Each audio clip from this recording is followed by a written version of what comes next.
Incredible scenes in Venezuela today as the U.S. captures socialist leader Nicolás Maduro and his wife. President Trump expected to brief the American people any minute now and how the operation unfolded.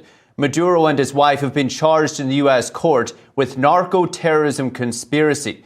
It marks perhaps the beginning of the end of a months-long pressure campaign on Maduro and perhaps the end of Maduro's 12 years of socialist rule in Venezuela.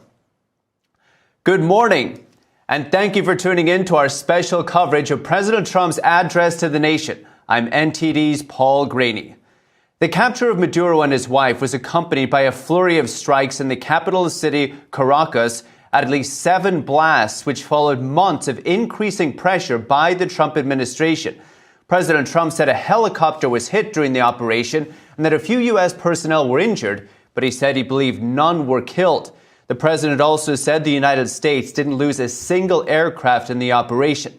The president told Fox News that Maduro and his wife were taken by helicopter to the USS Iwo Jima, which is currently deployed in the Caribbean.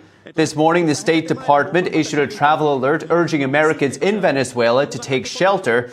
And also this morning, Attorney General Pam Bondi announcing new charges against Maduro, including narco-terrorism conspiracy. The indictment accuses Maduro of leading a corrupt, illegitimate government. The new indictment follows a 2020 indictment also alleging narco-terrorism. And our Washington correspondent Mari Otsu will join us live from the White House with updates on this developing story.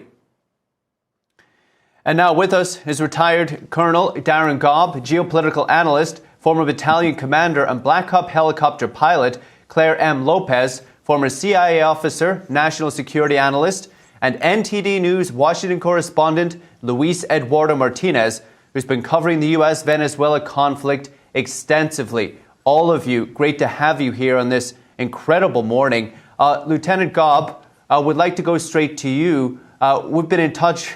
It's been incredible to watch not only Operation Midnight Hammer on Iran, but now this, what looks to be an absolutely clinical operation in Venezuela. What can you tell us about it? Yeah, hey, Paul, good to see you. From what we know right now, it seems like this absolutely was a clinical operation, as you describe it.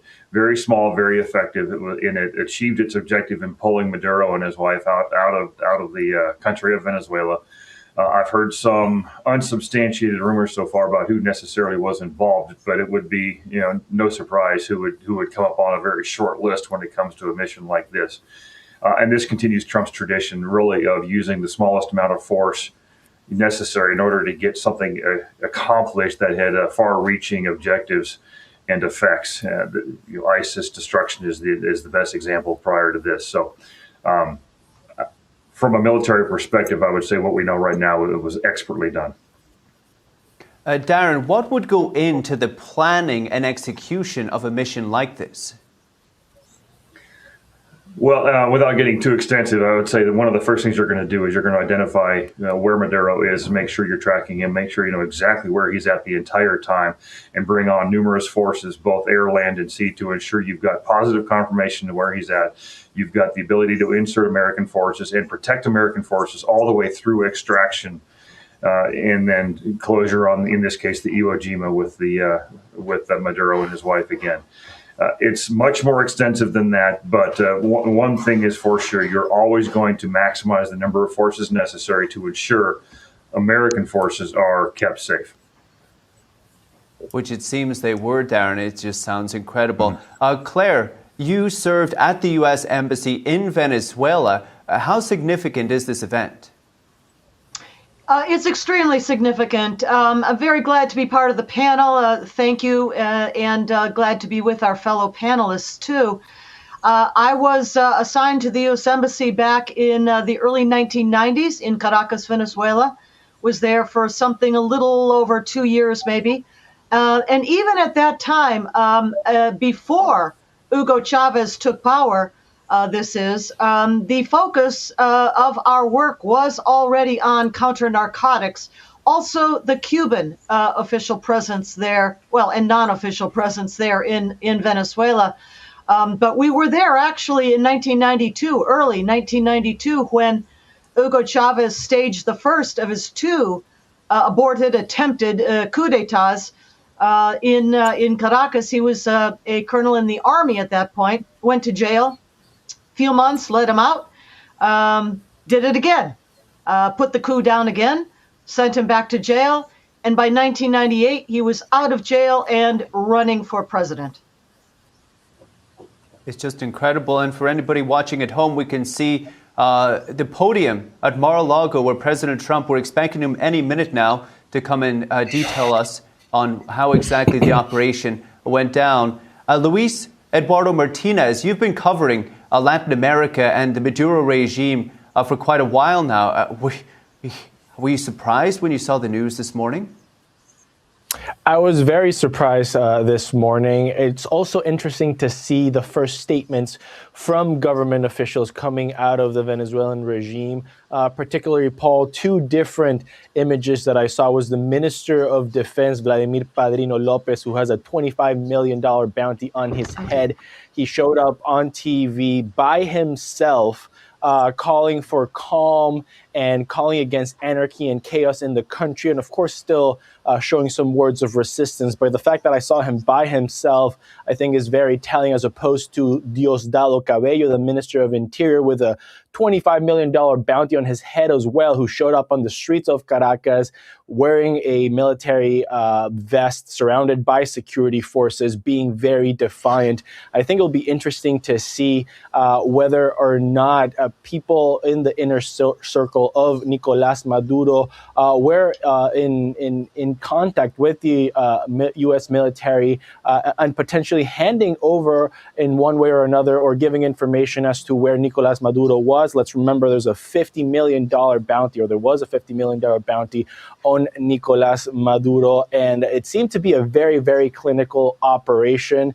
If we look at the points in Caracas that were hit by bombs or missiles, it was a Fuerte Tiuna, which was the military fort in the capital city. Also, the Aeropuerto Maiquetía, the Aeropuerto La Carlota, which is an airport in the middle of the capital city that has now been taken over by the military. So I'm assuming this has had to do with hitting anti-air defense systems. But surprising news, we can already see images in Caracas, but also of the Venezuelan diaspora in Miami, in Madrid, in Colombia, all celebrating the end of the dictatorship. And something that's important to mention, this is not only a 13-year reign of Nicolás Maduro, this is a 26-year reign of a socialist dictatorship that started, as fellow panelists had just mentioned, with Hugo Chavez, elected in 1998 and taken power in 1999. And a little quick bit about the 1992 coup that Hugo Chavez attempted and failed. When he gave himself up, he was hiding in a fort in a mountain in Caracas. That fort has now been also bombed and presumably destroyed. So emblematic for not only the fall of Nicolás Maduro, but the fall of the entire legacy of the Chavismo in Venezuela. So, Luis, you're saying, for the images that you're seeing this morning, that perhaps the U.S. bounty on Nicolás Maduro's head may have encouraged some of his own officials to work with the U.S. to hand him over. I mean, I would assume, and this is obviously a little bit speculation, but that the U.S. military wouldn't try and go into Venezuela without some sort of assurances that they were going to get their target without any U.S. casualties. I don't think President Donald Trump is going to risk the death of American soldiers in this sort of operation. And of course, you can't telegraph to the entire Venezuelan armed forces that you're going in, so you did still have to destroy the anti-air missile systems. But that comparison of the images of what the Minister of Defense, who's in charge of the armed forces, how he showed up by himself, calling against anarchy, calling against chaos, more so than calling for resistance, versus the Minister of Defense very much so being defiant, might be a signal that the inner circle had been negotiating with the U.S. military. And I think that was the point of the bounty. I think that was the point also of the escalating and mounting pressure on the regime, because, of course, the inner circle is only loyal to the regime as far as they can still make money or have a position of power in Venezuela. And in a post-Maduro Venezuela, a lot of people are going to be wondering whether or not they're going to end up in jail or not. Yes, indeed, as socialist regimes tend to go. Lieutenant Gobb, an interesting tidbit here is that Maduro met with an entourage from China just yesterday. We saw videos of him greeting and smiling with Chinese officials. This operation will not just be felt in this hemisphere, but will likely reverberate across the world. Yeah, Paul, it absolutely will. If you think of a string spread throughout the Western Hemisphere and where Venezuela has been affecting, you take a look at just, what it's the ideology more than it is the country borders that matter. And so what they're using, what China has used, what Iran has used with Hezbollah, North Korea has been certainly a friend of them as well, along with Cuba, is the ability to use Venezuela as a bit of an ideological aircraft carrier into the Western Hemisphere. You plant things in Venezuela and you spread them out from there. It goes from emptying their prisons into America through this open southern border to influencing places like Colombia and Honduras and spreading that drug trade throughout South America and further north into us, unfortunately. And this affects Eastern Pacific, the Caribbean. It affects China and their ability to implant and continue that socialist experiment, I guess a failed experiment in South America. And by the way, this leads also to the desire to control things like the Panama Canal. So this is a smaller exercise with global reach that, again, the world is seeing. Our intelligence is good. Our military is the best in the world of doing this. And as has been mentioned here, there's no doubt there's some people inside this inner circle of Maduro's that saw the writing on the wall and said, okay, I'm going to pick a side and I'm going to go with who's paying more at this point. Incredible. Our panelists will ask you to stay with us. We're going to go to Mari Otsu in Washington, D.C. Bear with us. So the capture of Maduro comes after explosions rocked the capital of Caracas and surrounding states early this morning. As I said, we go now live to NTD's Washington correspondent Mari Otsu at the North Lawn of the White House. Mari, give us the lay of the land here. Could we have expected this in the weeks leading up to the president's announcement? Paul, good morning to you. And for weeks, President Trump has been pledging that there would be strikes ashore in Venezuela. And as you said, that's exactly what happened here in the pre-dawn hours when the strike force assaulted Maduro's compound after those airstrikes from the U.S. military took place in Caracas at around 2 in the morning, their time, 1 a.m. East Coast time. President Trump saying in an interview earlier today that he watched the whole operation from a room in Mar-a-Lago, touting that it happened with no death and only a few injuries on the U.S. side, and that no other country on earth could have pulled off the maneuver. And in the days before this happened, we hadn't heard much from the president publicly, who's been at his Mar-a-Lago estate in Palm Beach for the holidays. Last time we heard from him was on New Year's Eve when a reporter asked him, what is your goal for this new year? And he said, peace. And also on New Year's Eve, this dash cam clip of an interview from his car that Nicolás Maduro did with a local Spanish news outlet where he wanted to maybe try to now negotiate a deal and come to the table. Here's a little bit of what he said. Let's take a listen. Ahí estuve viendo. The U.S. government knows, because we've told many of their spokespeople, that if they want to seriously discuss an agreement to combat drug trafficking, we're ready. If they want oil, Venezuela is ready for U.S. investment, like with Chevron, whenever they want it, wherever they want it, and however they want it. This suggests that Maduro knew that something was coming and that his time was out. So he was trying to maybe negotiate a deal when this happened. And this is also coming as President Trump has been escalating for months that U.S. military campaign in the Caribbean and efforts to pressure Venezuelan dictator Nicolás Maduro's regime, which President Trump recently declared as a foreign terrorist organization. In October, President Trump authorized the CIA to conduct covert operations in Venezuela. And on Christmas Eve, Washington conducted its first land strike on Venezuela, which is an escalation that the president had repeatedly warned about. Paul. And Mari, you've been tracking how administration officials and lawmakers have been reacting.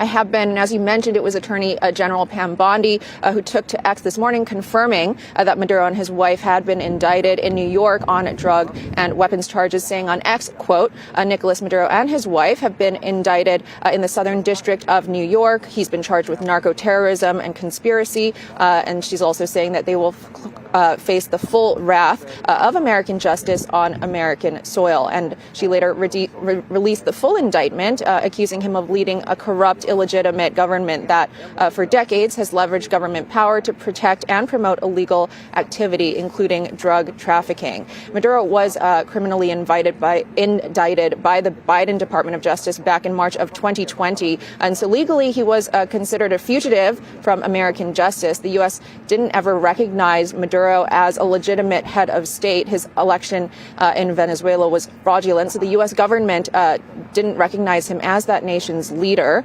Instead, the U.S. recognizes Edmundo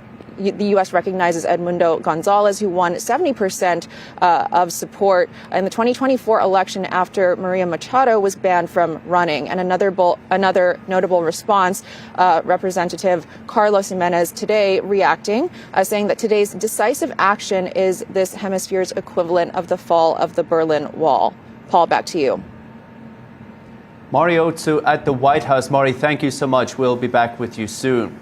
Now, we go back to our panel. We have Colonel Darren Gobb, geopolitical analyst, former battalion commander, Black Hawk helicopter pilot, Claire M. Lopez, former CIA officer and national security analyst, and NTD News' Washington correspondent, Luis Eduardo Martinez, who's been covering the U.S.-Venezuela conflict extensively. Claire, I want to go to you. I think for anybody, especially the younger generation, all we've grown up with is Latin America, hearing about narco trafficking, drugs, etc. But it doesn't need to be this way. Do you feel with the potential fall of Maduro in Venezuela, things may start to improve in the region in that way? I think we're all hopeful of that. Absolutely, that Venezuela has tremendous potential as a country. Natural resources, beaches, mountains, agricultural land. It has enormous, of course, reserves of oil. And it could be and has been in the past a wealthy and a prosperous nation. I think that millions of Venezuelans who fled the country during the horrible years of Hugo Chavez and Nicolás Maduro, I think many of them will be happy to come home again to help rebuild their nation. So I think there's a lot of potential with Venezuela and the ties between Venezuela and the United States and throughout Latin America as well, where people are in the streets cheering the downfall of Nicolás Maduro. Luis, on Venezuela,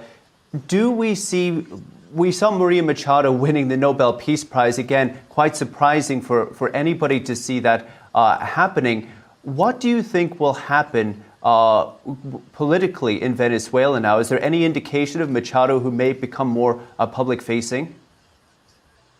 Well, actually, Mayra Corina Machado posted on Twitter not long ago, within the hour, that the Venezuelan officials should swear in as soon as possible Edmundo Gonzalez. We heard from Mari Otsu that in last year's presidential elections, July 28th, it was Edmundo Gonzalez who won those elections by a landslide. He's since been in exile, fearing, of course, being captured by the regime.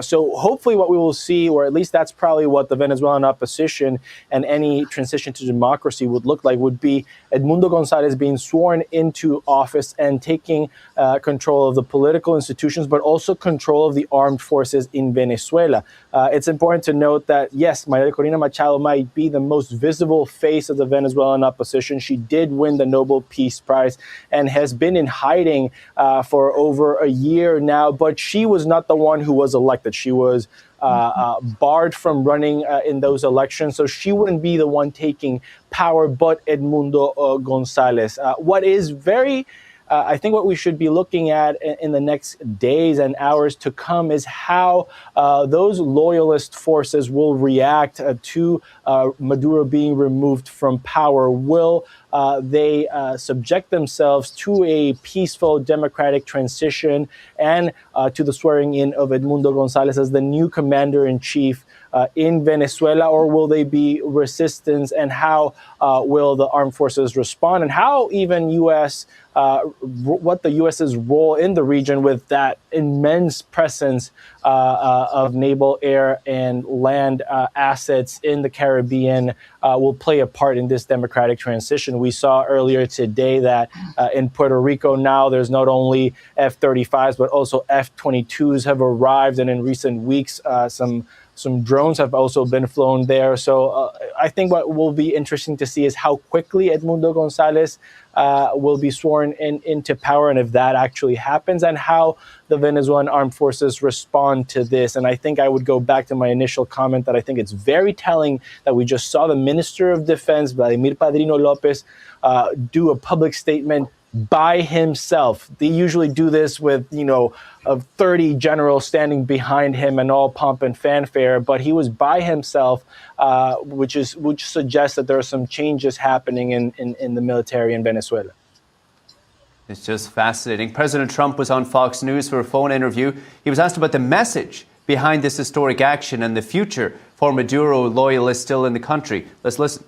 I think it sends a signal. We're not going to be pushed around as a country anymore. What does the future look like for the Maduro loyalists who are still in Caracas? If they stay loyal, the future is really bad. Really bad for them. If they convert, there's a conversion factor. I would say most of them have converted. He's had very little loyalty. In fact, I noticed that today that some people are marching on the street waving flags, and they're very in support. They have American flags being waved on the streets. Colonel Gobb, your reaction to the president? Yeah, I think he's right. I mean, there's always going to be those people who are diehard loyalists, and I think you saw them in the vehicle during that interview with that Spanish station. And that, by the way, was the signal of a guy who knew that his days were numbered, and that was self-preservation signal number one. There are going to be those who recognize the sea change that's happening in Venezuela, and they're going to seek to align with the new administration.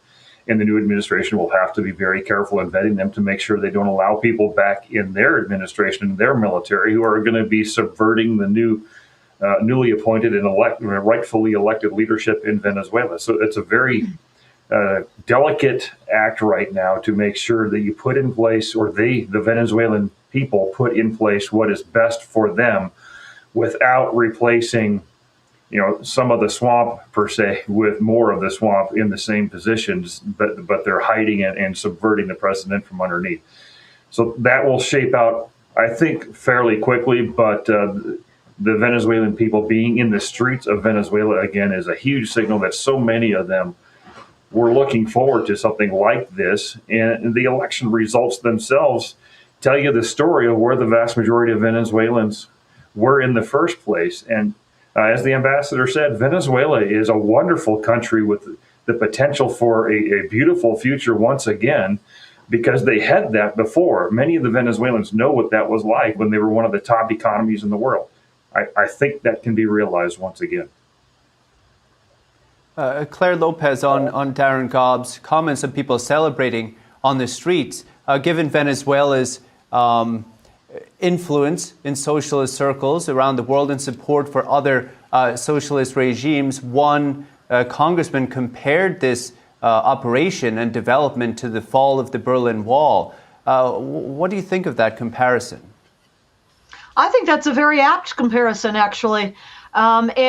Certainly forces in places like Cuba, regionally, also Brazil, from whose President Lula da Silva we have already heard statements of condemnation for the United States actions today. But those places will be taking stock of where Venezuela goes after this.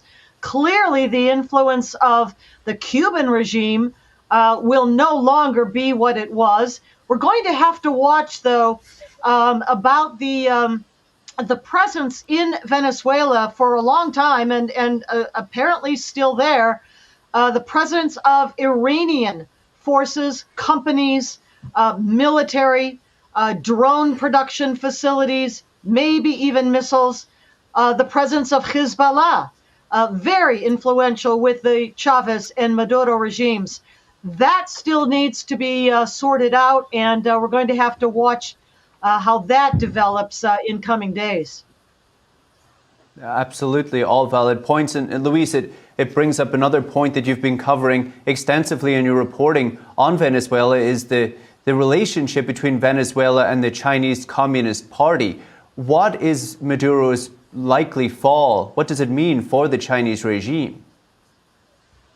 Well, for starters, about 80% of Venezuelan oil as of the past few years had been going to Chinese teapot refineries, and the CCP obviously benefiting from those discounted prices coming from Venezuela. So they will lose a little bit of that cheap oil that is obviously fueling the Chinese economy and war machine. But most importantly, as I was mentioned on this panel, it is the ideological footprint that China had had been using Venezuela for the entire region. Now, it was the CCP that pretty much set up the entire state surveillance system for the Maduro regime. Also, the repressive system that the Bolivarian National Guard in Venezuela has is all equipped with Chinese equipment.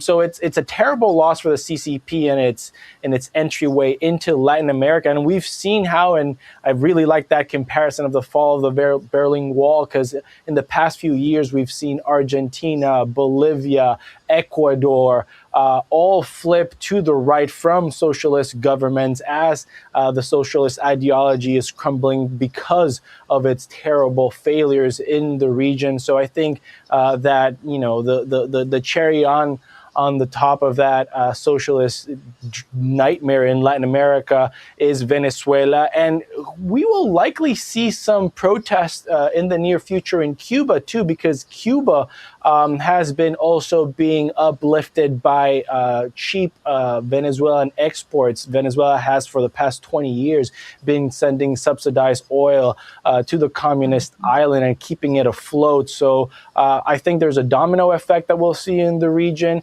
Yes, the CCP is the main trading partner of every country in South America, but the cultural ties, historical ties, and the population has a closer affinity with Western and U.S. History, and those ties will hopefully will be renewed, and we'll see also economic investment from American companies in the region again. I will also like to point out what the fellow panelists said about Hezbollah and Venezuela ties. It's really important now to see, because the Venezuelan regime under Nicolás Maduro had put out in between 2,500 to 5,000 passports to Iranian and Lebanese nationals, allowing them access with Venezuelan passports to all of South America. So it'll be very important for American intelligence and security forces to keep track of those Hezbollah operatives that are operating freely in the region now that the Venezuelan regime has fallen. I'm sure it's something they'll be looking at very closely. Colonel Gobb, Luis brought up interesting points on the economic ties between Venezuela and the regime, the political ties, but also you'll remember that one of Secretary of State Marco Rubio's first actions in that position was to go and secure American influence over the Panama Canal. At that point, he spoke about the Chinese Communist Party's influence on that canal and how it could be used against the United States in certain military situations. Talk to us a little bit about the importance of Venezuela for the Chinese Communist regime from a military perspective. Yeah, Paul, I think the military perspective is not a whole lot different than the economic, because the two are tied together along with their diplomatic relations. So the Panama Canal is critical. That's why you saw BlackRock step in, which, of course, you also have to watch them closely. But ultimately, what China wants is to control South America. And by controlling South America, they increase their own economy and access to the cheap oil, as has been mentioned, and then they can reach further into North America and seeking to influence the U.S. mainland and, of course, into Canada as well.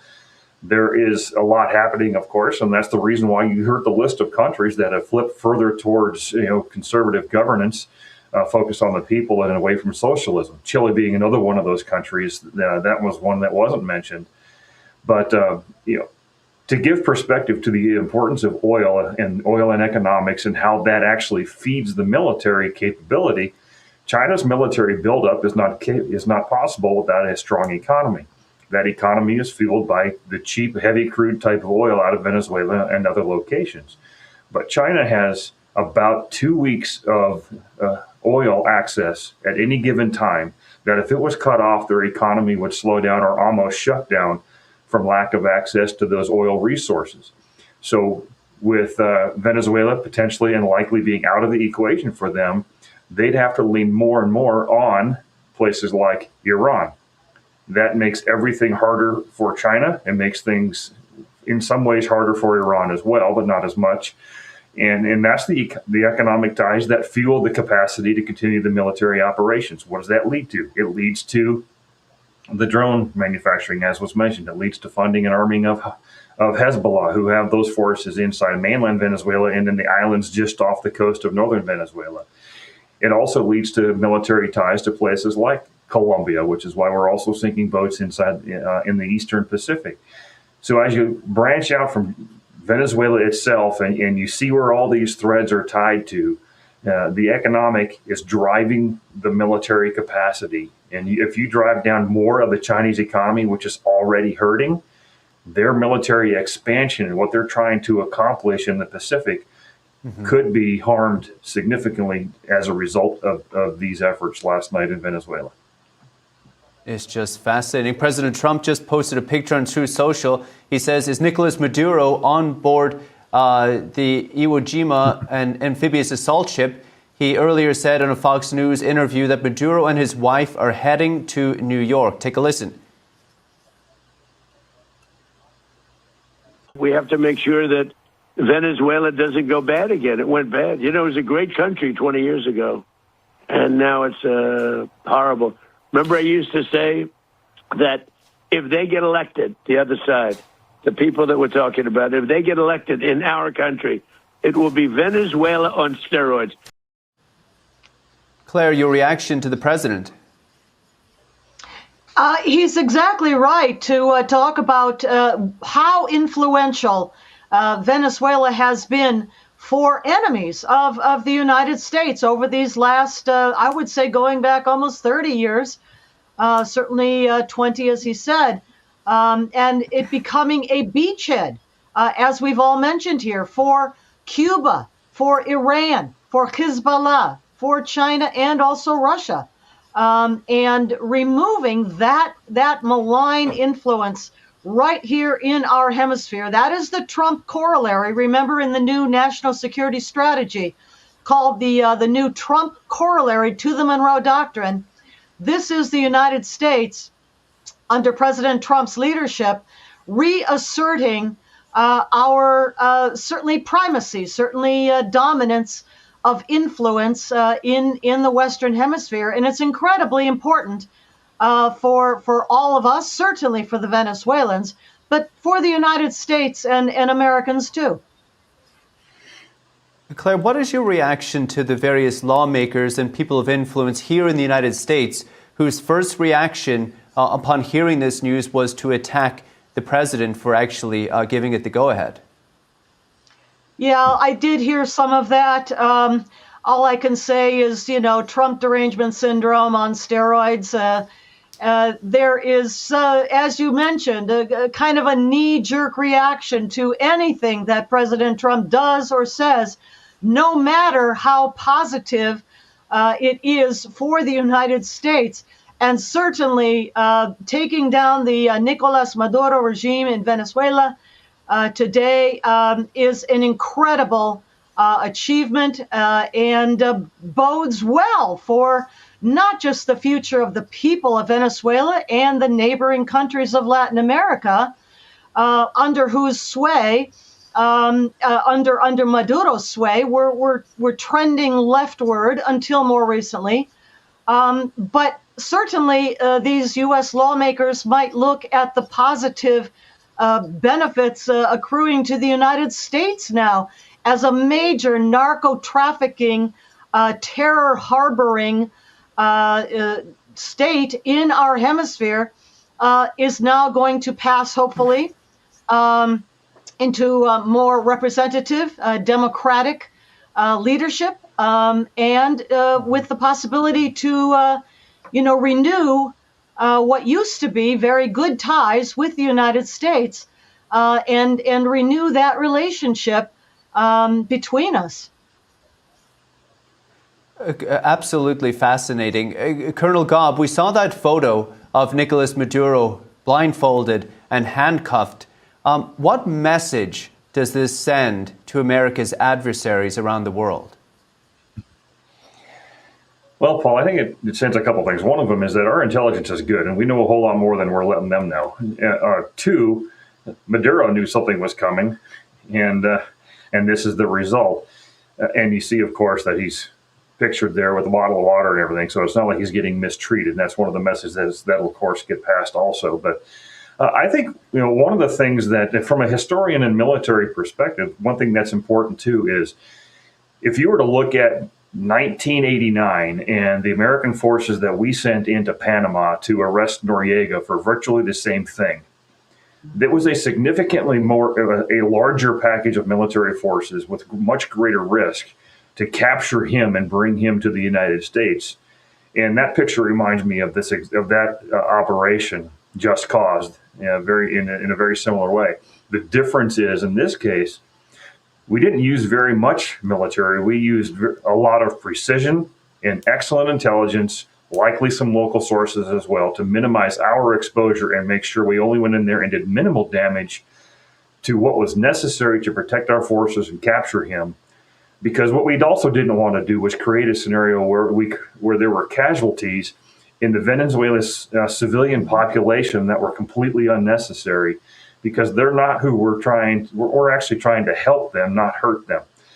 This picture, to me, that sums up that entire picture and of what happened. Probably some more too, but that's enough for me to let it say, hey, Venezuela, we're saying we got them. Here's proof we got them. And please, trust America. We'll help you rebuild your country the best we can and stand on your side. Luis, I'd like to get your reaction to that photo as well. It's not just Maduro. We have the leader of Nicaragua, Cuba, other socialist regimes in South America. Do you feel that this type of photo and imagery will inspire the people there to perhaps call for change? Well, I think the picture, as was mentioned, is a direct message to autocrats all over the world of U.S. capabilities. It will also be a relief to the Venezuelan population and to the hopes of peoples in other countries. I'm thinking Iran in particular, that they wouldn't get caught in the crossfire of any potential future U.S. operation. I'm thinking back to the days before and during the 12-day war after Operation Midnight Hammer, when President Trump mentioned that they knew where the Ayatollah was and where he was sleeping, and they were deciding not to bomb that location. So I think that's a message for Daniel Ortega in Nicaragua, for Díaz-Canel in Cuba, for even Putin in Russia, and of course the Ayatollah's regime in Iran, that U.S. intelligence has the capabilities, the resources to do clinical operations and remove these autocrats with minimal damage to the local civilian population. And that also puts and tightens the noose around the inner Luis, circles. We see the president. Luis, the president has just appeared. We're going to go right there. Thank you both. Thank you all. Of course. Late last night and early today, at my direction, the United States Armed Forces conducted an extraordinary military operation in the capital of Venezuela. Overwhelming American military power, air, land, and sea, was used to launch a spectacular assault And it was an assault like people have not seen since World War II. It was a force against a heavily fortified military fortress in the heart of Caracas to bring outlaw dictator Nicolás Maduro to justice. This was one of the most stunning, effective, and powerful displays of American military might and competence in American history. And if you think about it, we've done some other good ones like the attack on Soleimani, the attack on al-Baghdadi, and the obliteration and decimation of the Iran nuclear sites just recently in an operation known as Midnight Hammer, all perfectly executed and done. No nation in the world could achieve what America achieved yesterday, or frankly, in just a short period of time. All Venezuelan military capacities were rendered powerless as the men and women of our military, working with U.S. law enforcement, successfully captured Maduro in the dead of night. It was dark. The lights of Caracas were largely turned off due to a certain expertise that we have. It was dark and it was deadly. But captured along with his wife, Celia Flores, both of whom now face American justice. Maduro and Flores have been indicted in the Southern District of New York, it's Jay Clayton, for their campaign of deadly narco-terrorism against the United States and its citizens. I want to thank the men and women of our military who achieved such an extraordinary success overnight with breathtaking speed, power, precision, and competence. You rarely see anything like it. You've seen some raids in this country that didn't go so well. They were an embarrassment. If you look back to Afghanistan, or if you look back to the Jimmy Carter days, they were different days. We're a respected country again, like never before. These highly trained warriors operating in collaboration with U.S. law enforcement caught them in a very ready position. They were waiting for us. They knew we had many ships out in the sea, just sort of waiting. They knew we were coming. So they were in what's called a ready position. But they were completely overwhelmed and very quickly incapacitated. If you would have seen what I saw last night, you would have been very impressed. I'm not sure that you'll ever get to see it, but it was an incredible thing to see. Not a single American service member was killed, and not a single piece of American equipment was lost. We had many helicopters, many planes, many people involved in that fight. But think of that, not one piece of military equipment was lost, not one service member was, more importantly, killed. The United States military is the strongest and most fearsome military on the planet by far. With capabilities and skills our enemies can scarcely begin to imagine. We have the best equipment anywhere in the world. There's no equipment like what we have. And you see that even if you just look at the boats. You know, we've knocked out 97% of the drugs coming in by sea.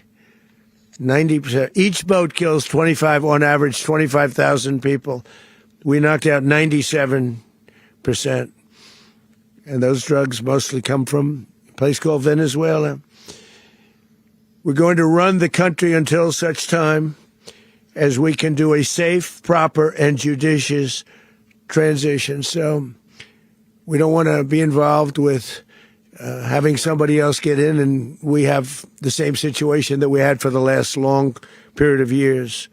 So we are going to run the country until such time as we can do a safe, proper, and judicious transition. And it has to be judicious because that's what we're all about. We want peace, liberty, and justice for the great people of Venezuela. and that includes many from Venezuela that are now living in the United States and want to go back to their country. It's their homeland. We can't take a chance that somebody else takes over Venezuela that doesn't have the good of the Venezuelan people in mind. We've had decades of that. We're not going to let that happen.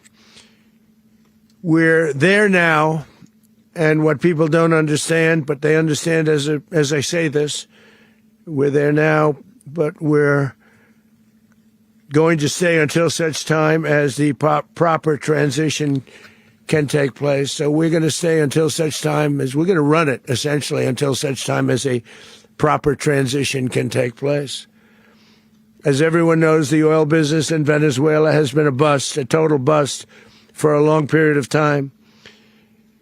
They were pumping almost nothing by comparison to what they could have been pumping and what could have taken place. We're going to have our very large United States oil companies, the biggest anywhere in the world, go in, spend billions of dollars, fix the badly broken infrastructure, the oil infrastructure, and start making money for the country. And we are ready to stage a second and much larger attack if we need to do so. So we were prepared to do a second wave if we needed to do so. We actually assumed that a second wave would be necessary, but now it's probably not. The first wave, if you'd like to call it that, the first attack was so successful, we probably don't have to do a second, but we're prepared to do a second wave, a much bigger wave, actually.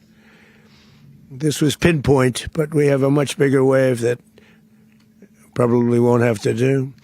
This partnership of Venezuela with the United States of America, a country that everybody wants to be involved with because of what we were able to do and accomplish, will make the people of Venezuela rich, independent, and safe.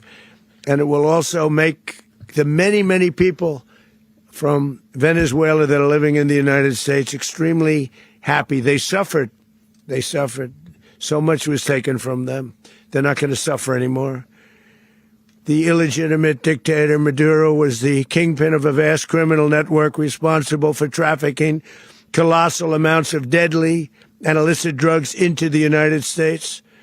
As alleged in the indictment, he personally oversaw the vicious cartel known as Cartel de las Solas, which flooded our nation with lethal poison, responsible for the deaths of countless Americans, the many, many Americans. Hundreds of thousands over the years of Americans died because of him. Maduro and his wife will soon face the full might of American justice and stand trial on American soil. Right now, they're on a ship they'll be heading to, ultimately, New York. And then a decision will be made, I assume, between New York and Miami or Florida. But we have people where the overwhelming evidence of their crimes will be presented in a court of law. And I've seen it. I've seen what we have. It's both horrible and breathtaking that something like this could have been allowed to take place. For many years after his term as president of Venezuela expired, Maduro remained in power and waged a ceaseless campaign of violence, terror, and subversion against the United States of America, threatening not only our people, but the stability of the entire region.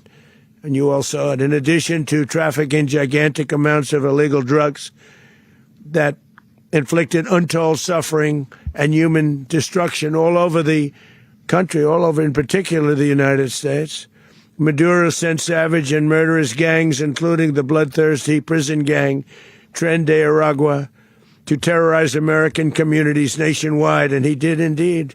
They were in Colorado. They took over apartment complexes. They cut the fingers off people if they called police.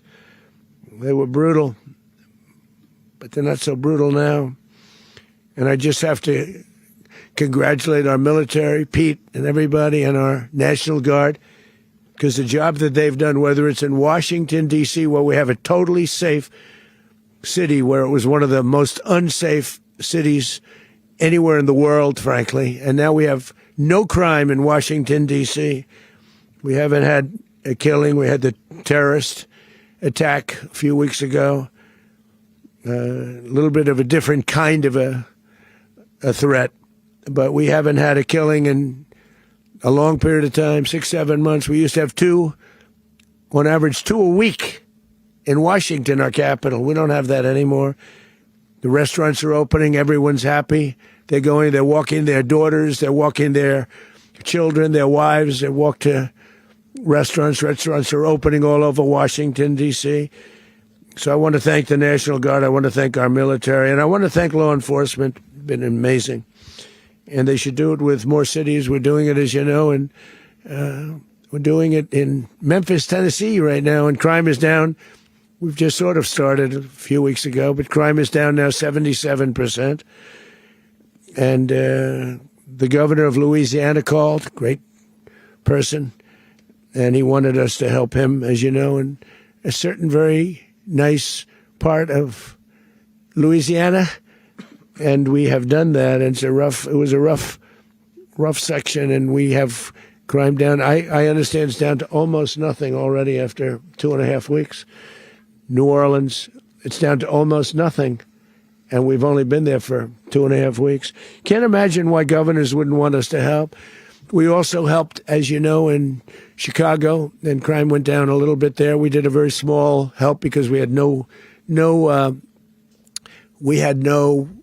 working ability with the governor. The governor was a disaster and the mayor was a disaster, but it knocked down crime. But we're pulling out of there. When they need us, we'll know.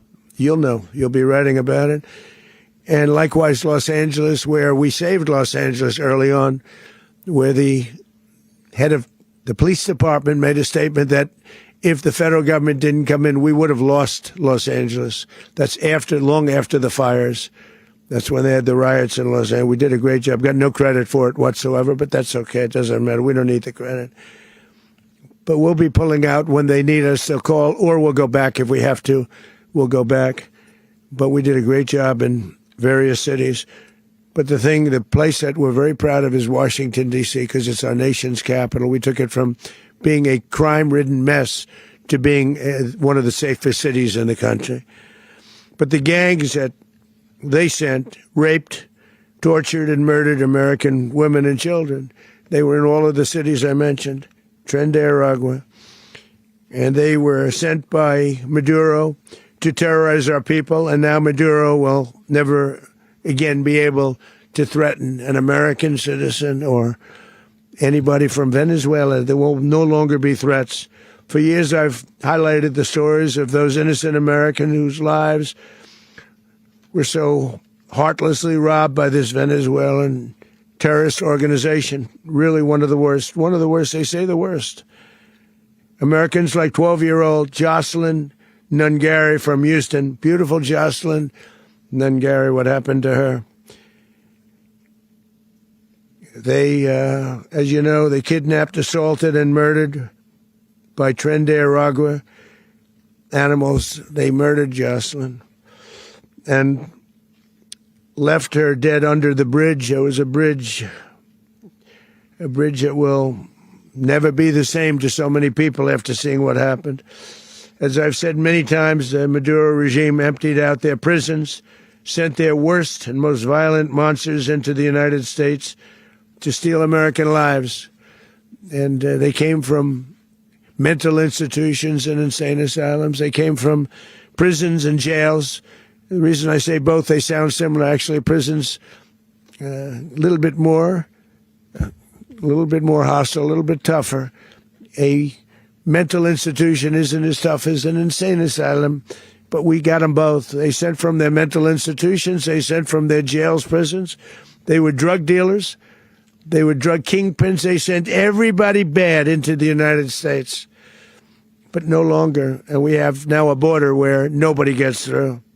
In addition, Venezuela unilaterally seized and stole American oil, American assets, and American platforms, costing us billions and billions of dollars.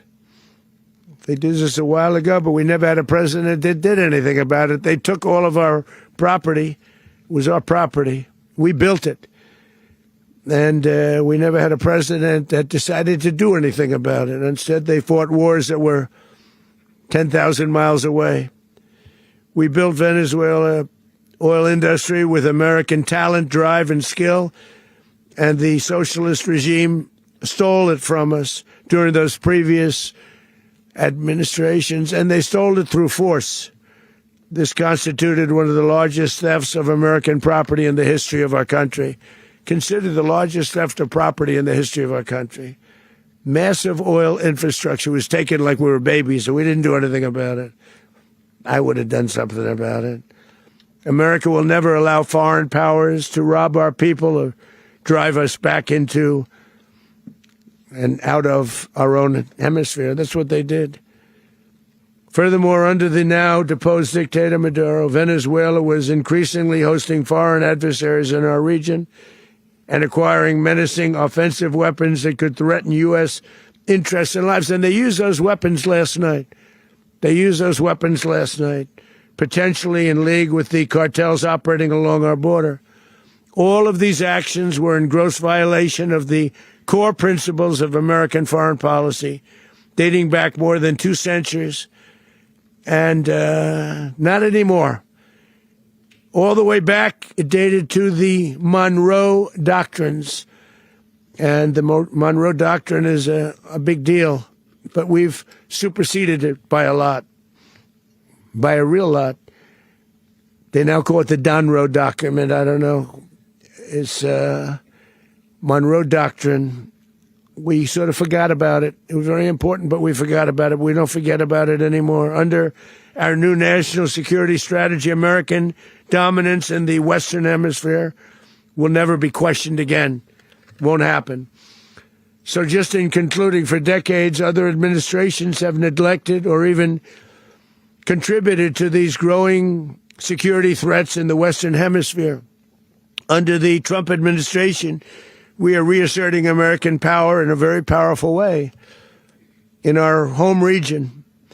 And our home region is very different than it was just a short while ago. The future will be, and we did this in my first term. We had great dominance in my first term, and we have far greater dominance right now. Everyone's coming back to us. The future will be determined by the ability to protect commerce and territory and resources that are core to national security. These are core to our national security. Just like tariffs they've made our country rich, and they've made our national security stronger than ever before. But these are the iron laws that have always determined global power. And we're going to keep it that way. We will secure our borders. We will stop the terrorists. We will crash the cartels, and we will defend our citizens against all threats, foreign and domestic. Other presidents may have lacked the courage or whatever to defend America, but I will never allow terrorists and criminals to operate with impunity against the United States. This extremely successful operation should serve as warning to anyone who would threaten American sovereignty or endanger American lives. Very importantly, the embargo on all Venezuelan oil remains in full effect. The American Armada remains poised in position, and the United States retains all military options until United States demands have been fully met and fully satisfied. All political and military figures in Venezuela should understand what happened to Maduro can happen to them, and it will happen to them if they aren't just fair, even to their people. The dictator and terrorist Maduro is finally gone, and Venezuela people are free. They're free again. It's been a long time for them, but they're free. America is a safer nation. This morning, it's a prouder nation this morning because it didn't allow this horrible person and this country that was doing very bad things to us. It didn't allow it to happen. and the Western Hemisphere is right now a much safer place to be. So I want to thank everybody for being here. I want to thank General Raisin Kane. He's a fantastic man. I've worked with a lot of generals. I worked with some I didn't like. I worked with some I didn't respect. I worked with some that just weren't good. But this guy is fantastic. I watched last night one of the most precise attacks on sovereignty. I mean, it was an attack for justice. And I'm very proud of him, and I'm very proud of our Secretary of War, Pete Hegseth, who I'm going to ask to say a few words. Thank you very much. Mr. President, can you explain how the U.S. will run Venezuela? Well, thank you, Mr. President. Finally, a commander-in-chief the world respects and the American people deserve. And as the president said, words can barely capture the bravery and the power and the precision of this historic operation. A massive joint military and law enforcement raid flawlessly executed by the greatest Americans our country has to offer. American warriors are second to none, the best in the world and the best of our country. What all of us witnessed last night was sheer guts and grit, gallantry and glory of the American warrior.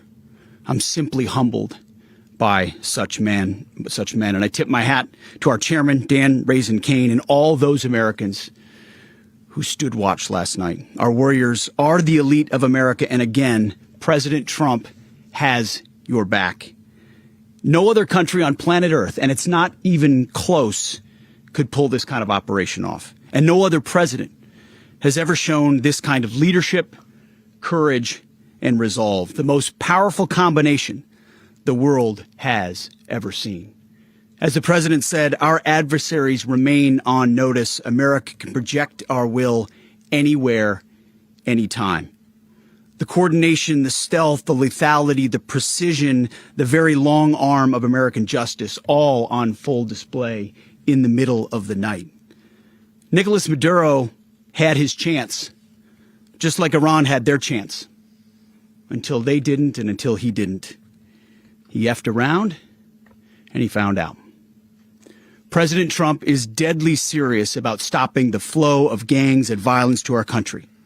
Deadly serious about stopping the flow of drugs and poison to our people. Deadly serious about getting back the oil that was stolen from us. And deadly serious about reestablishing American deterrence and dominance in the Western Hemisphere. This is about the safety, security, freedom, and prosperity of the American people. This is America first. This is peace through strength. And the United States War Department is proud to help deliver it. Welcome to 2026. And under President Trump, America is back. I'd like to welcome now our chairman, Chairman Raisin Kane, to give a few more details about the operation. Mr. Chairman. Thank you, Mr. Secretary. Thank you, Mr. President, and good morning. Last night, on the order of the President of the United States and in support of a request from the Department of Justice, as the President said, the United States military conducted an apprehension mission in Caracas, Venezuela, to bring to justice two indicted persons, Nicolás and Cecilia Maduro. This operation, known as Operation Absolute Resolve, was discreet, precise, and conducted during the darkest hours of January 2nd and was the culmination of months of planning and rehearsal, an operation that, frankly, only the United States military could undertake. What I'd like to do this morning is talk to you through some of the preparation and the details without compromising any of our tactics, techniques, and procedures. There is always a chance that we'll be tasked to do this type of mission again. Our interagency work began months ago and built on decades of experience of integrating complex air, ground, space, and maritime operations. While the past 2 decades have honed the skills of our special operations forces, this particular mission required every component of our joint force, with soldiers, sailors, airmen, Marines, and Guardians working in unison with our intelligence agency partners and law enforcement teammates in an unprecedented operation. We leveraged our unmatched intelligence capabilities and our years of experience in hunting terrorists. And we could not have done this mission without the incredible work by various intelligence agencies, including the CIA, NSA, and NGA. We watched, we waited, we prepared, we remained patient and professional. This mission was meticulously planned, drawing lessons from decades of missions over the last many years, many missions over these last many years. This was an audacious operation that only the United States could do. It required the utmost of precision and integration within our joint force. And the word integration does not explain the sheer complexity of such a mission. An extraction so precise it involved more than 150 aircraft launching across the Western Hemisphere in close coordination, all coming together in time and place to layer effects for a single purpose, to get an interdiction force into downtown Caracas while maintaining the element of tactical surprise. Failure of one component of this well-oiled machine would have endangered the entire mission, and failure is never an option for America's joint force. Those in the air over Caracas last night were willing to give their lives for those on the ground and in the helicopters. Let me talk a little bit about the preparation. After months of work by our intelligence teammates to find Maduro and understand how he moved, where he lived, where he traveled, what he ate, what he wore, what were his pets. In early December, our force was set pending a series of aligned events. Key was choosing the right day to minimize the potential for civilian harm and maximize the element of surprise and minimize the harm to the indicted personnel so, as the president said, they could be brought to justice. And as the president said earlier today, weather in Venezuela is always a factor this time of the year.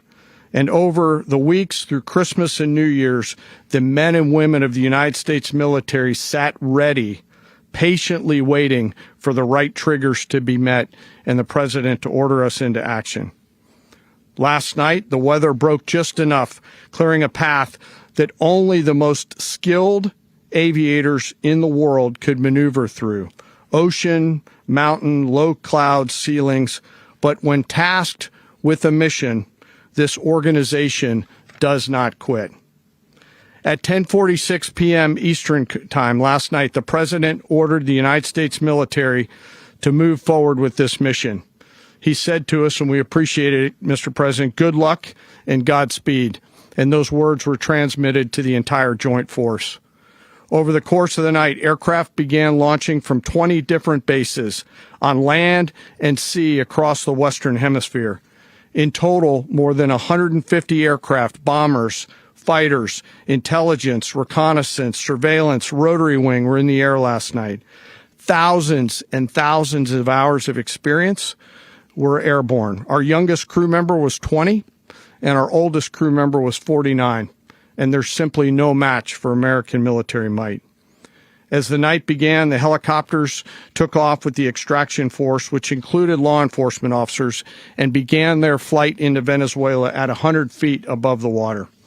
As they approached Venezuelan shores, the United States began layering different effects provided by Spacecom, Cybercom, and other members of the interagency to create a pathway.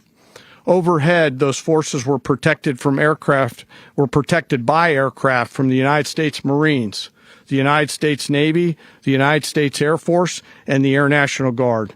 The force included F-22s, F-35s, F-18s, EA-18s, E-2s, B-1 bombers, and other support aircraft, as well as numerous remotely piloted drones. As the force began to approach Caracas, the Joint Air Component began dismantling and disabling the air defense systems in Venezuela, employing weapons to ensure the safe passage of the helicopters into the target area. The goal of our air component is, was, and always will be to protect the helicopters and the ground force and get them to the target and get them home. As the force crossed the last point of high terrain where they'd been hiding in the clutter, we assessed that we had maintained totally the element of surprise.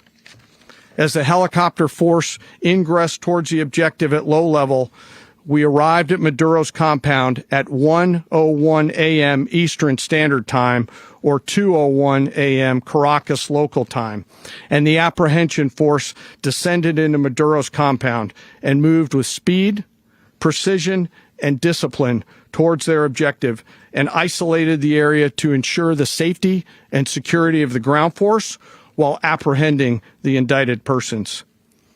On arrival into the target area, the helicopters came under fire, and they replied with that fire with overwhelming force in self-defense. One of our aircraft was hit, but remained flyable, and as the president said earlier today, all of our aircraft came home, and that aircraft remained flyable during the rest of the mission. As the operation unfolded at the compound, our air and ground intelligence teams provided real-time updates to the ground force, ensuring those forces could safely navigate the complex environment without unnecessary risk. The force remained protected by overhead tactical aviation.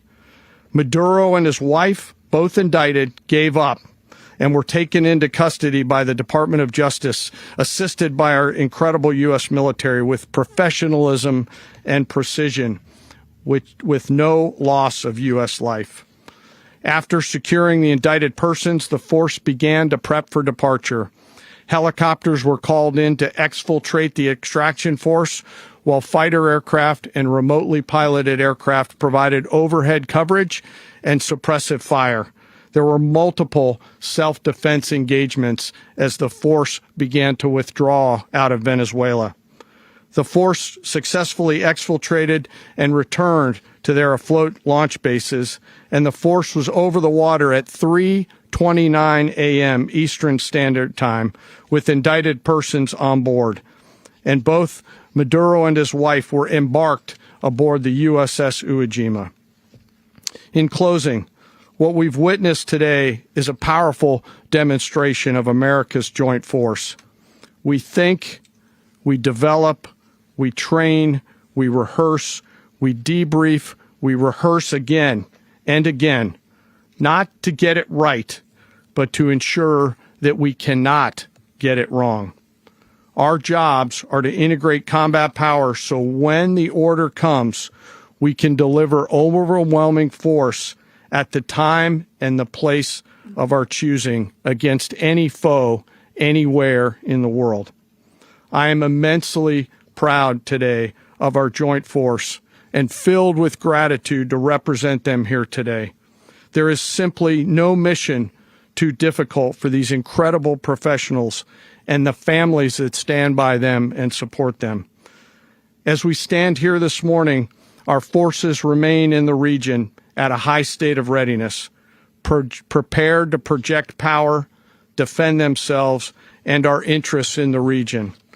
This operation is a testament to the dedication and unwavering commitment to justice and our resolve to hold accountable those who threaten peace and stability. In closing, I want to express my heartfelt gratitude to the brave men and women who executed this mission. Their courage and tireless commitment to our nation are what makes us strong. Thank you, Mr. Secretary, and thank you, Mr. President. Well, I don't have much to add to what you've heard now, other than the following points. Nicolás Maduro was indicted in 2020 in the United States. He is not the legitimate president of Venezuela. That's not just us saying it. The first Trump administration, the Biden administration, the second Trump administration, none of those three recognized him. He's not recognized by the European Union and multiple countries around the world. He is a fugitive of American justice with a $50 million reward, which I guess we saved $50 million. And make sure. Yeah, exactly. But don't let anybody claim it. Nobody deserves it but us. But I want to be clear about one thing. Nicolás Maduro had multiple opportunities to avoid this. He was provided multiple very, very, very generous offers and chose instead to act like a wild man, chose instead to play around. And the result is what we saw tonight. The other message here is the following. You have a guy Like many people around the world, they like to play games. You have a guy who decides he's going to invite Iran into his country, is going to, do the confiscation of American oil companies, is going to flood our country with gang members, is going to take Americans prisoner and try to hold them for hostage and trade them like he was able to do with the Biden administration. Basically likes to play games all this time and thinks nothing's going to happen. And I hope what people now understand is that we have a president. The 47th president of the United States is not a game player. When he tells you that he's going to do something, when he tells you he's going to address a problem, he means it. He actions it. I can tell you, I've watched this process now for 14, 15 years, been around it. Everybody talks. I'm going to do this. I'm going to do that. When I get there, we're going to do this. We're going to take. This is a president of action. Like, I don't understand yet how they haven't figured this out. And now, if you don't know, now you know. Because this is the way it's going to play out. And I think people need to understand that this is not a president that just talks and does letters and press conferences. And, if he says he's serious about something, he means it. And this is something that was a direct threat to the national interest of the United States. And the president addressed it. There's a president of peace, by the way. I told you what I just said earlier. This guy had multiple opportunities to find his way somewhere else and figure out another. He could have been living somewhere else right now, very happy. But instead, he wanted to play big boy. And so now, he's got other sets of problems on his hands. And, but I think that the message here should be for the world. Look, the president doesn't go out looking for people to pick fights with. He's not, generally wants to get along with everybody. We'll talk and meet with anybody, but don't play games. Don't play games with this president's in office, because it's not going to turn out well. And so I hope that, I guess, that lesson was learned last night, and we hope it'll be instructive moving forward. Is that a message for Cuba? Mr. President. Mr. President. Mr. President. Mr. President. Running the country. Mr. President. You said that the U.S. is going to run Venezuela. So who's in power right now? Well, we're going to be running it with a group, and we're going to make sure it's run properly. We're going to rebuild the oil infrastructure, which will cost billions of dollars. It'll be paid for by the oil companies directly. They will be reimbursed for what they're doing, but that's going to be paid. And we're going to get the oil flowing the way it should be. As you know, it was just a minor flow. It was actually a minor flow for what they have. But we're going to run it properly, and we're going to make sure the people of Venezuela are taken care of. We're going to make sure the people that were forced out of Venezuela by this thug are also taken care of. Mr. President, does the U.S. running the country mean that U.S. troops will be on the ground? How will that work? Well, they always say boots on the ground. So we're not afraid of boots on the ground if we have to have. We had boots on the ground last night at a very high level, actually. We're not afraid of it. We don't mind saying it. But we're going to make sure that that country is run properly. We're not doing this in vain. This is a very dangerous attack. This is an attack that could have gone very, very badly. Could have gone very badly. We could have lost a lot of people last night. We could have lost a lot of dignity. We could have lost a lot of equipment. The equipment is less important, but we could have lost a lot. And we're going to make sure that this is proper. We're there now. We're ready to go again if we have to. We're going to run the country right. It's going to be run very judiciously, very fairly. It's going to make a lot of money. We're going to give money to the people. We're going to reimburse people that were taken advantage of. We're going to take care of everybody. It's very important. We couldn't let them get away with it. They stole our oil. We built that whole industry there, and they just took it over like we were nothing. And we had a president that decided not to do anything about it. So we did something about it. We're late, but we did something about it. Yeah, please. Mr. President, can you explain the exact mechanism by which you're going to run the country? Are you going to designate a U.S. official to coordinate? Yes, it's all being done right now. We're designating people. We're talking to people. We're designating various people, and we're going to let you know who those people are. That would run Venezuela. Well, it's largely going to be, for a period of time, the people that are standing right behind me. We're going to be running it. We're going to be bringing it back. It's a dead, I talk about a dead country. A year and a half ago, we were a dead country. Now we're the hottest country anywhere in the world. We're a country doing better than any country anywhere in the world. And it required leadership. Venezuela has a lot of bad people in there, a lot of bad people that shouldn't be leading. We're not going to take a chance that one of those people take over for Maduro. So you can look at, and others, we have fantastic people, including people in the military. So we're going to have a group of people running it until such time as it can be put back on track, make a lot of money for the people, and give people a great way of life, and also reimbursement for people in our country that were forced out of Venezuela. Rubio would be. You said earlier today that you weren't going to back Machado to come back and be the opposition leader in your Fox and Friends interview. And then you also mentioned the vice president of Venezuela. Are you going to work with the vice president of Venezuela, or how do you foresee the relationship going? I understand she was just sworn in, but she was, as you know, picked by Maduro. So Marco's working on that directly. He's just had a conversation with her, and she's essentially willing to do what we think is necessary to make Venezuela great again. Very simple. Mr. President, Colombian President Gustavo Petro, a couple weeks ago, you said he's got to watch his ass. And today he said he's not concerned about anything happening to him in the aftermath of this operation. So just what your message is about that. Well, he has cocaine mills. He has factories where he makes cocaine. And yeah, I think I stick by my first statement. He's making cocaine. They're sending it into the United States. So he does have to watch his ass. Mr. President, did you notify any members of Congress in advance? Marco, do you want to talk about that? Because you were involved in it. Sure. We called members of Congress immediately after. This was not the kind of mission that you can do congressional notification on. It was a trigger-based mission in which conditions had to be met night after night. We watched and monitored that for a number of days. So it's just simply not the kind of mission you can call people and say, hey, we may do this at some point in the next 15 days.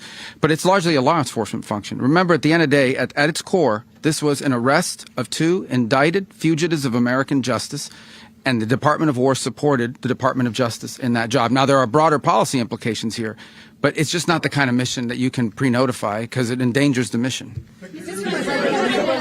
Plus, if I could add one thing to that, Congress has a tendency to leak. This would not be good.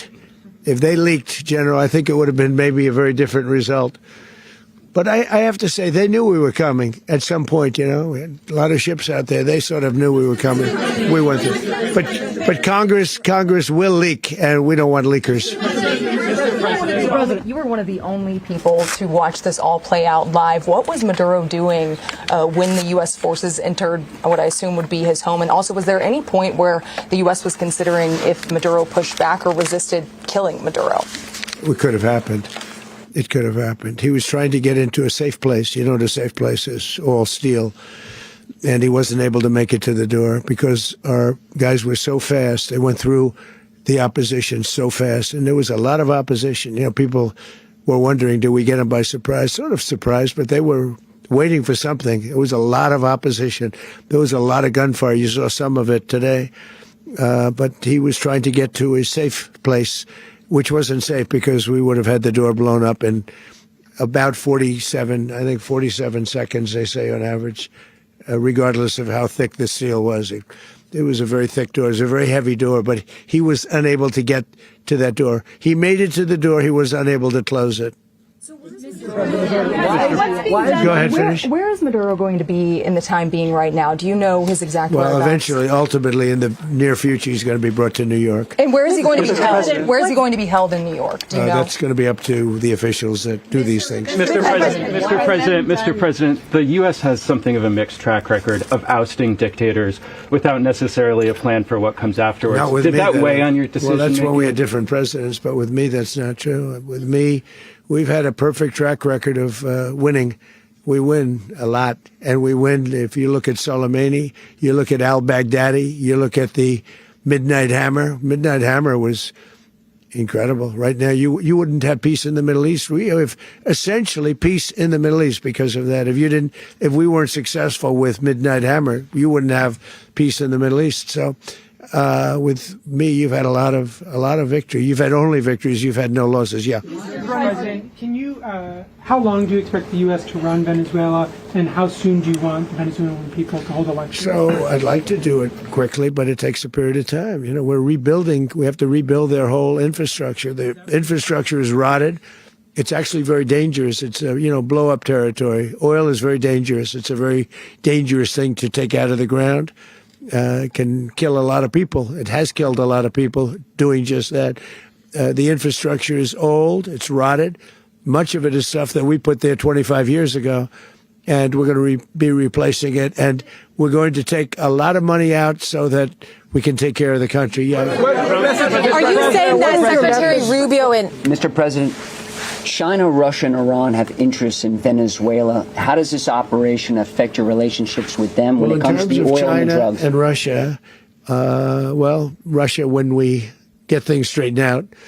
But in terms of other countries that want oil, we're in the oil business. We're going to sell it to them. We're not going to say we're not going to give it to them. In other words, we'll be selling oil probably in much larger doses because they couldn't produce very much because their infrastructure was so bad. So we'll be selling large amounts of oil to other countries, many of whom are using it now, but I would say many more will come. Are you saying, Mr. President, are you saying that, Mr. President, are you saying that? Oh, Mr. President, thank you. What is your message to the people of Venezuela today? Of course, the civilian population specifically, they have a lot of questions. What is your message to the people of Venezuela? That you're going to have peace, justice. You're going to have some of the riches that you should have had for a long period of time. It was stolen from you. But you're going to have peace and you're going to have safety. You're going to have justice. You're going to have a country. You're going to have a real country. You're going to have potentially a great country. You know, if you go back 20 years, maybe even a little longer ago, that was a great country. And they destroyed it. Remember, I said that if we lose this election, the United States will be Venezuela on steroids.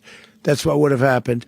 Had we lost the election, the 2024 election, we suffered so badly. When you look at the border from 2020, what they did, what Joe Biden administration did to our country should never be forgotten. But if we had to go through another year of that, we would be exactly where Venezuela was. In terms, I used to say, if they win, we're going to be Venezuela on steroids, and that's what would have happened. President, thank you. Are you saying that Secretary Hegseth and Rubio are going to be running Venezuela, and will you be sending in U.S. military troops to provide? Team that's working with the people of Venezuela to make sure that we have Venezuela right. Because for us to just leave, who's going to take over? I mean, there is nobody to take over. You have a vice president who's been appointed by Maduro. And right now she's the vice president, and she's, I guess, the president. She was sworn as president just a little while ago. She had a long conversation with Marco, and she said, we'll do whatever you need. I think she was quite gracious, but she really doesn't have a choice. We're going to have this done right. We're not going to just do this with Maduro, then leave like everybody else, leave and say, let it go to hell. If we just left, it has zero chance of ever coming back. We'll run it properly. We'll run it professionally. We'll have the greatest oil companies in the world go in and invest billions and billions of dollars and take out money, use that money in Venezuela. And the biggest beneficiary are going to be the people of Venezuela. And also, I can't stress this strongly enough, the people that got thrown out of Venezuela that are now in the United States. And frankly, some want to stay and some probably want to go back. Yeah. Done to protect Americans in the country, and were any of the detained Americans? Well, right now they're very protected because nobody's going to mess with us. They're very protected. The people of, and we let them know that you better not touch one of them. Are you concerned that bad elements of the Maduro regime will remain in place? Well, we know who they are. We're on them, and they're acting much differently now than they would have acted 2 days ago. Okay, wait, behind you, please. Mr. President, why is running a country in South America America first? Well, I think it is because we want to surround ourselves with good neighbors. We want to surround ourselves with stability. We want to surround ourselves with energy. We have tremendous energy in that country. It's very important that we protect it. We need that for ourselves. We need that for the world. And we want to make sure we can protect it. Yes, sir. Please, go ahead. Yeah, is there a message here for Cuba and Diaz-Canel? Well, Cuba is an interesting case. Cuba is, not doing very well right now. That system has not been a very good one for Cuba. The people there have suffered for many, many years. And I think Cuba is going to be something we'll end up talking about because Cuba is a failing nation right now, very badly failing nation. And we want to help the people. It's very similar in the sense that we want to help the people in Cuba, but we want to also help the people that were forced out of Cuba and living in this country. Do you want to say something about that, Marco, please? Well, I mean, I just gave you a statement a few minutes ago about, when the president speaks, you should take him seriously. So suffice it to say, Cuba is a disaster. It's run by incompetent, senile men, and in some cases, not senile, but incompetent nonetheless. It has no economy. It's in total collapse. And by the way, they were, all of the guards that helped protect Maduro, this is well known, their whole spy agency, all that were full of Cubans. I mean, it's amazing. This poor island took over Venezuela in some cases. One of the biggest problems the Venezuelans have is they have to declare independence from Cuba that tried to basically colonize it from a security standpoint. So, yeah, look, if I lived in Havana and I was in the government, I'd be concerned, at least a little bit. Cutting off the oil flow to Cuba from Venezuela? Well, the president already announced a week ago that anything that's sanctioned, it's sanctioned oil, it's not going to be allowed to get there. So that's a pre-existing. Mr. President. The answer is yes. Mr. President. Yes. Aware of the location of opposition leader Machado, and have you been in contact with her? No, we haven't. No, we haven't.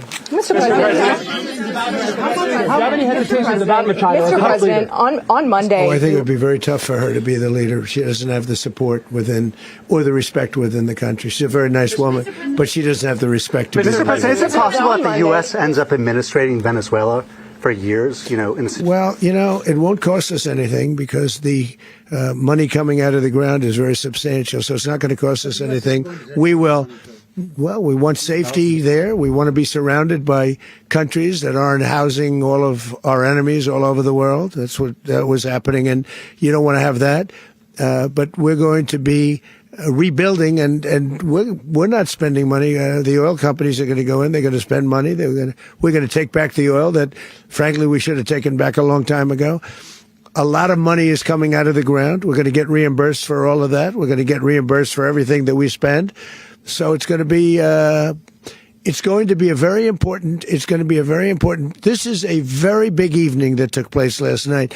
We have to be surrounded by safe, secure countries. And we also have to have energy, very important. We have to have energy that's real energy, not where they're getting 4% and 5% of the energy out of the ground.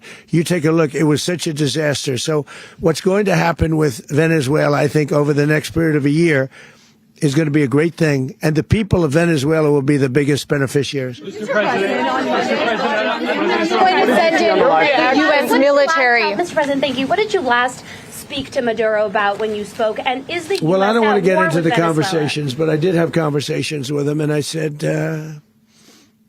you got to surrender. And I actually thought he was pretty close to doing so, but now he wished he did, yeah. Mr. President, can you explain? You said that Maduro is responsible for drug trafficking. You recently pardoned the former president of Honduras, who was convicted of many drug trafficking. Can you explain how these two situations are different? And would you ever pardon Maduro? I endorsed, as you know, the winning president, the man who won in Honduras. I endorsed the man who won in Chile. I endorsed the man who won in Argentina. And we are doing very well with that whole group. What the man that I pardoned was, if you could equate it to us, he was treated like the Biden administration treated a man named Trump. That didn't work out too well for them. This was a man who was persecuted very unfairly. He was the head of the country. He was persecuted very unfairly. And there are a number of them. And we felt that it was a very unfair situation that happened to him. He's also a party member of the man who won. So obviously the people liked what I did. And one of the reasons that was done is because of the fact that the party in power felt very strongly that that man was treated very badly. I studied it very quickly, and then I studied it in great detail. I went to a lot of the people standing behind me, and they felt that that man was persecuted and treated very badly. That's why I gave him a pardon. You referenced boots on the ground earlier. Can you just sort of button this up? Do you envision the U.S. military having a presence in Venezuela as the U.S. runs that country? No, we're going to have a presence in Venezuela as it pertains to oil, because we have to have, we're sending our expertise in. So you may need something, not very much. But no, we're going to be taking out a tremendous amount of wealth out of the ground. And that wealth is going to the people of Venezuela and people from outside of Venezuela that used to be in Venezuela. And it goes also to the United States of America in the form of reimbursement for the damages caused us by that country. So I want to thank you all very much. Thank you. Do you have one? Yes, please. You were so nice before. I'm going to give you the final question. Go ahead. Thank you, Mr. Unless President. it's a bad question, in which case I'll go one word. It's about who? It's about Putin, if you want. About Putin? Well, that's always nice to talk about Putin. You had a phone call with him on Monday. Did he talk at all about Maduro? Did y'all talk about this? No, we didn't. We never spoke about Maduro. Are you mad at him right now? I mean, there's this I'm intelligence. not thrilled with Putin. I'm not thrilled with Putin. He's killing too many people. There was that I intelligence. thought that would be so. I settled 8 1/4 war. You know what the 1 quarter was? Thailand and Cambodia. I did it again. They broke out, and I did it in about 5 hours, and I settled it. I'm giving myself 1 quarter, so I'm up to now 8 1/4. In other words, I settled the war, but then they broke out. They had a pretty bad breakout over the last 4 days. I got them to go back to peace, so I only give 1 quarter. I thought the easiest one would be, one of the easier ones would be Russia, Ukraine. It's not, and they both have done some pretty bad things. And look, that's Biden's war. That's not my war. But I want to stop the lives. Did you see where last month, 30,000, it was 27,000 the month before. 30,000, mostly soldiers, were killed this last month. 30,000. I want to stop that. You know, I got NATO to pay 5% instead of the 2% that they weren't paying. They weren't paying 2, now they pay 5. And we send them a lot of munitions. We send them a lot of things, missiles and various other things, a lot. And they pay. The United States is not losing money. We're probably making money on that. It's the last thing I care about. I just want to stop all those people. We're losing 25, 30,000 human beings that come from 2 places that are very far away. But if I can stop, because it's something I've been pretty good at doing, deals, I guess. It's all a deal. Life is a big deal. But if I can stop that war and stop 30,000 young people, in addition to the fact that people are being killed in Kiev, people are being killed in other cities throughout, a much smaller number, but they're being killed, viciously killed. So I'm not happy about it. I thought that would be something that would get solved. We have Mr. Witkoff here. I think that we're making progress, but that's a war that should have never happened. If I were president, it would have never happened. Putin says it. Everybody says it. If I were president, that would have never happened. But I inherited that war. That was Joe Biden, Zelensky, and Putin. I came into the situation, and it's a mess. And I will say this. I watched an operation last night that was so precise, that was so brilliant. I mean, it was incredible. If we had our people, like this general and our people involved, that war would not have gone on very long, that I can tell you. That war, to use an old term, that war has become a bloodbath, and we want it to get stopped. Thank you very much.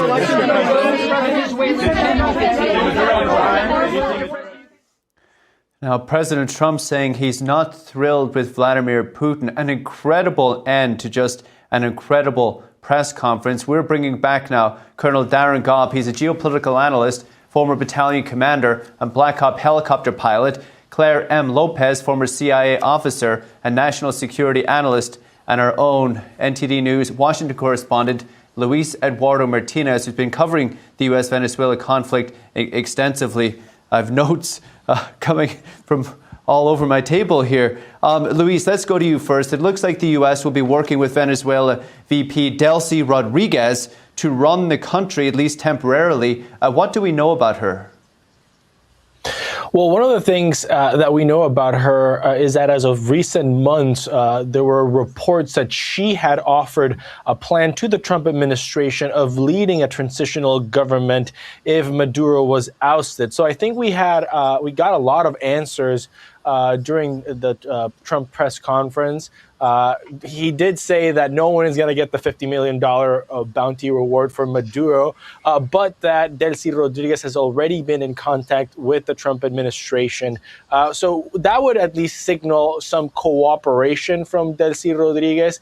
And I would assume also that that means that she has negotiated some sort of immunity from being prosecuted for crimes against the Venezuelan people and also through narco-terrorist charges. Now, it's also interesting, Paul, to note that from the Trump administration press conference, we also know that Nicolás Maduro was hiding in Fuerte Tiuna, the military fort in Caracas. Now, again, this is just commentary, but I would find it hard to believe that the U.S. military was able to go into the most fortified location in the entire country without some sort of cooperation from local military forces. We also know that the Venezuelan armed forces have over 5,000 Igla-S. These are Russian handheld anti-aircraft missiles. None of them appear to have been fired. So I would stick with the assumption that there was some cooperation from the Venezuelan regime's inner circle to hand over Maduro, and Delcy Rodriguez being sworn in and being in peaceful conversations with the Trump administration would suggest that. Absolutely, Luis. Thank you. Claire Lopez, your reaction to the U.S. Running Venezuela, at least in the short term. Well, I think that one of the major concerns, of course, when the leadership of a regime like Nicolás Maduro's is removed, one of the major concerns must be what comes after, and ensuring that everything doesn't collapse into chaos. So I think that there was probably a very long period of preparation ahead of this. This didn't happen overnight last night, but that the after part, what would follow the removal of the Maduro regime, was laid out very carefully ahead of time. As Luis says, certainly with Delcy Rodriguez now sworn in as the new president, but likely at other levels throughout the Venezuelan leadership, but in particular and especially, I think, of course, within the military. This was prepared long in advance so that in the aftermath, meaning today and looking forward, everything would not collapse into complete chaos. They have people on the ground. We have people on the ground that are already selected and prepared to at least administer the country in the interim period for now. Colonel Gobb, the president said the United States was able to turn the lights off in Caracas. He also said there was no equipment lost in the operation. What else stood out to you listening to General Kane and Pete Hegseth during the press conference? Yeah, Paul, I guess I would focus at this point on what General Kane said. In my area of specialty, I've flown hundreds of missions that are similar to this, maybe not at the same scale, but the number of bases involved, number of aircraft involved, the amount of rehearsals that would have to take place, airspace is at a premium, the capabilities from space down to boots on ground. Can't get into all of that, of course, but having the lights out and many other things are what made it possible for the anti-aircraft systems to have negligible to no effect on what happened. You have to account for it and remove them. I agree with Luis that you definitely had a local flavor to this, where there were some people saying, hey, you know, this is a good time for us to stand down and let them execute the mission, because that's what we need to do to be successful as a country, and probably to some extent self-preservation. But for this to occur the way it occurred, with the complex movements, not only in the military space, but the ongoing diplomacy, all of it, as Claire said, takes months of work. It is an extremely difficult thing to do. Only we could do this. And I'm extraordinarily proud of not just the military, but everything at every level that occurred that made this a safely executed mission. And we'll see how it goes from here. I'm a big fan of what happens next as well. The military is not necessarily designed to rebuild nations. We can have a function, but others are probably best to do that. What we're good at, we need to be excellent at, and the world just saw it. Incredible. Colonel Darren Gobb, Claire Lopez, we appreciate you both for your analysis this morning. Luis Eduardo Martinez, we will see you soon. We'll move on. Thank you all. And NTD's Washington correspondent Mari Otsu is at the North Lawn of the White House. Mari, what did you take away from the press conference? Hey, Paul. Yeah, so President Trump, in that historic press conference, briefing the public on what they're now calling Operation Absolute Resolve. And we have more details about just the amount of planning and meticulous intelligence that it took to pull it off. General Raisin Kane saying that the operation began months ago with intelligence officials tracking Maduro's movements. President Trump saying that the U.S. caused a blackout in Caracas, as you mentioned, for the operation, saying it was dark. The lights were largely turned off due to a certain expertise peace that the U.S. has. And Maduro and his wife are now on a ship heading to New York. Then President Trump says a decision will be made between New York and Florida for them. Trump touting that not a single American service member was killed and not a single piece of American equipment was lost. Also saying that he was prepared to do a second wave of attacks on Venezuela, but that he thinks it won't be necessary now because the first attack was so successful. The president also saying that the U.S. is going to be working with Venezuelan Vice President Delcy Rodriguez to run Venezuela until a transition of power. Take a look.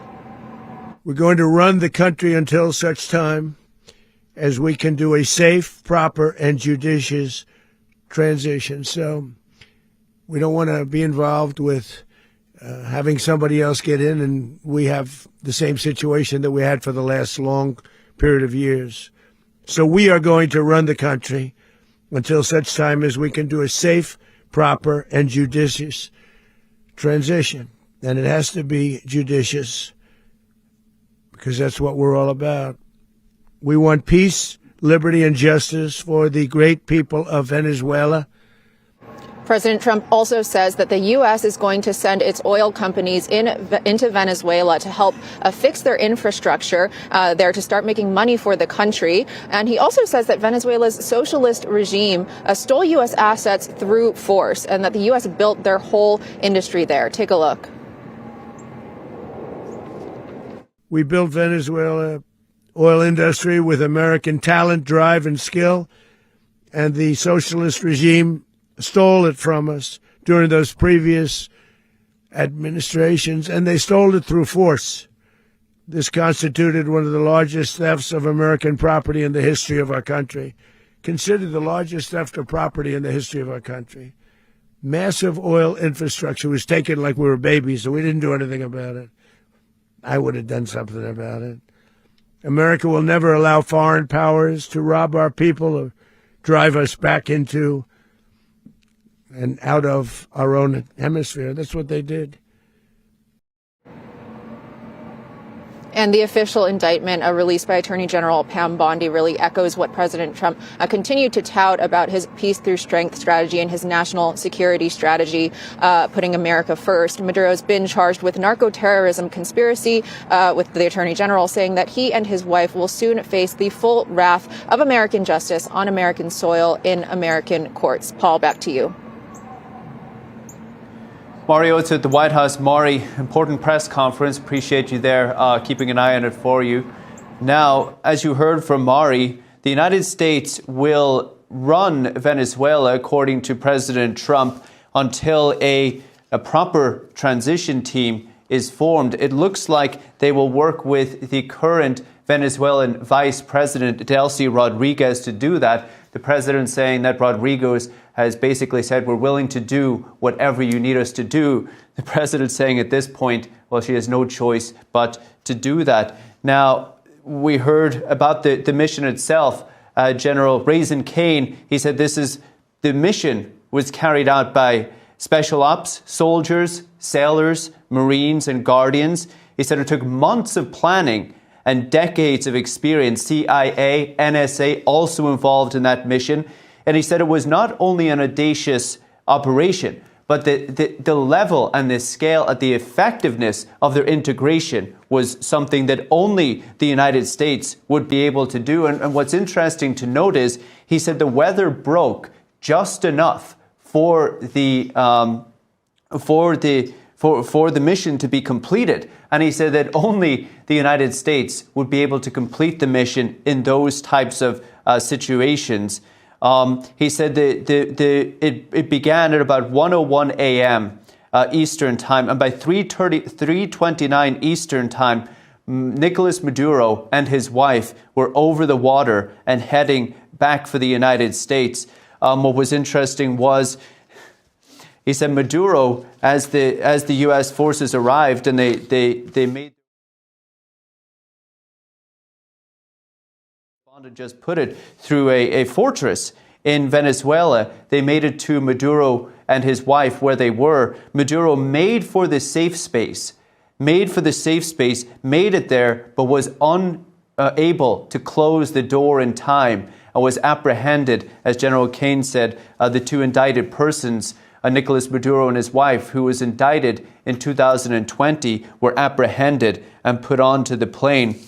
Now, about rebuilding, you could say, or running Venezuela, the oil industry. President Trump said that America, the United States and American oil companies were responsible for building up Venezuelans' very lucrative oil industry. And then the Venezuelan regime, in President Trump's words, stole those assets and that infrastructure from the United States. The president said it was the worst piece of theft in American history.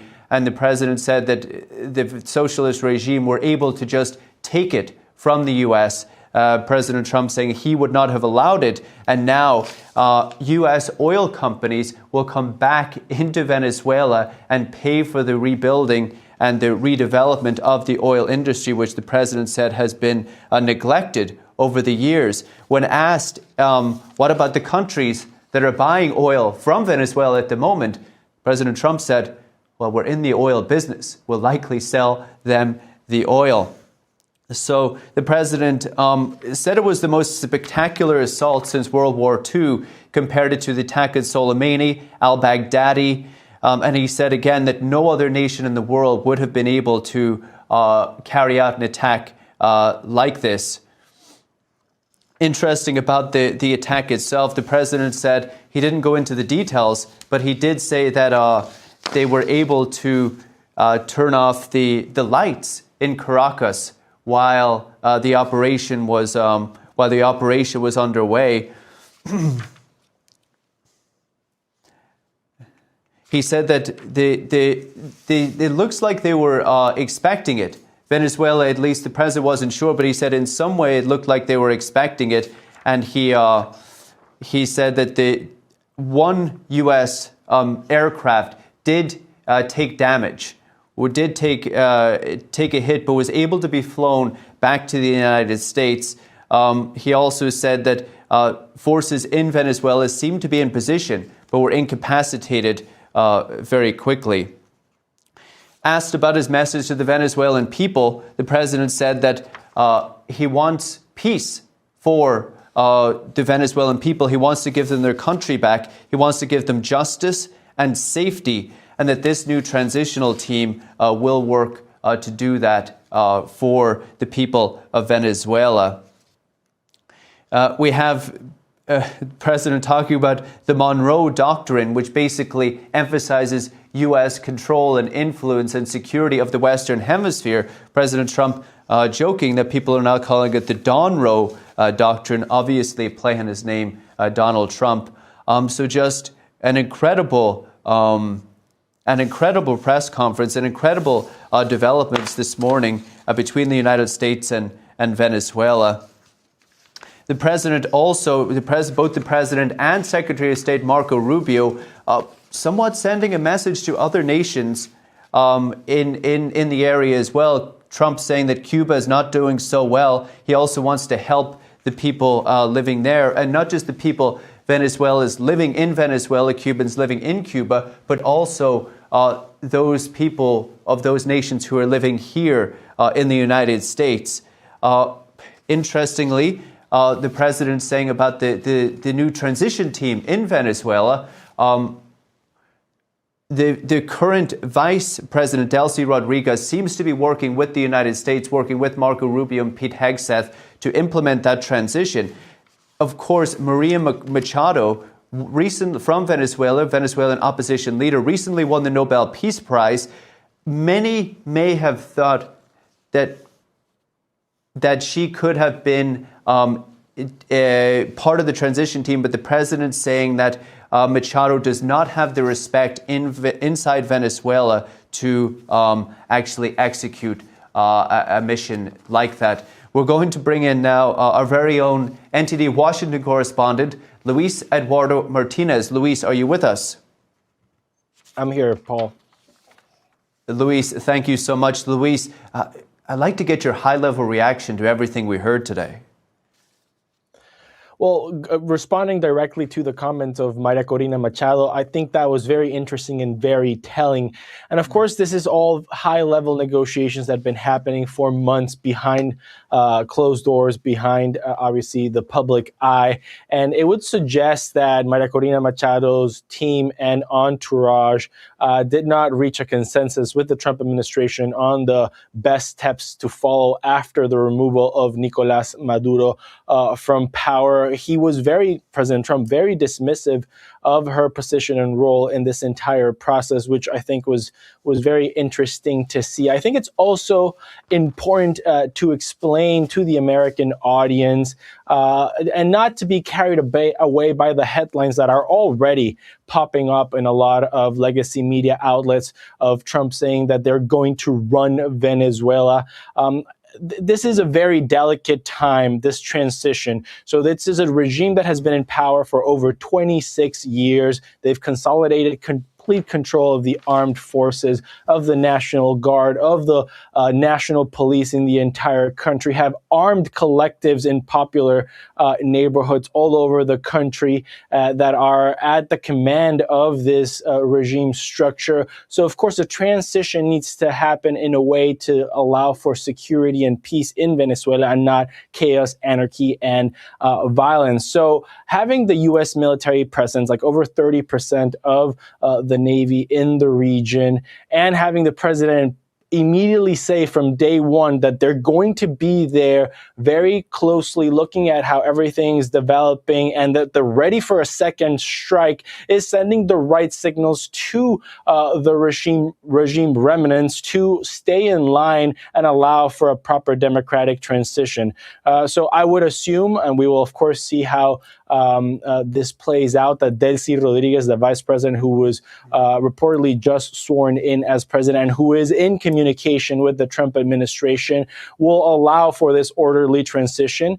We will see if elections are called in the near future or they will allow for the term of this illegitimate presidency of Maduro to run out and run its course. And also for the Venezuelan people, the right message has been heard that money, investment, U.S. presidents, U.S. companies are coming into the country to invest. That's what the Venezuelan people also want to hear, because the removal of Maduro from power doesn't solve the problem of the Venezuelan population that has been literally starved over the past decades due to incredible hyperinflation and the destruction of national industry. So it will definitely be interesting to see how Delcy Rodriguez handles the positions of the Minister of Interior, Diosdado Cabello, and the Minister of Defense, Vladimir Padrino Lopez, whether or not they will remain in power or be handed over to U.S. authorities. They've been indicted in U.S. courts and have $25 million bounties each on their heads. Fascinating. Luis Eduardo Martinez, NTD's Washington correspondent. Luis, thank you so much. We'll talk soon. Now, on what Luis was saying, transitional government coming into play for Venezuela until something permanent is in place. The president saying today that the United States will be working with the current vice president, Delcy Rodriguez, to make sure things are stable in Venezuela, things get done. The president saying that Delcy Rodriguez has said to them, we're willing to do whatever you want us to do. And again, the president saying that they don't really have any choice at the moment. The president in the press conference appearing quite confident that the United States will be able to keep Venezuela stable during this transitional period. We heard Luis Eduardo Martinez saying that this is a sensitive time for Venezuela and for the Venezuelan people and for the United States to be able to do that. And also, as Luis said, bring investment back into the nation. Again, the president saying that the United States oil companies will be paying for the redevelopment and the improvement of Venezuela's oil infrastructure. And then even countries like China and Russia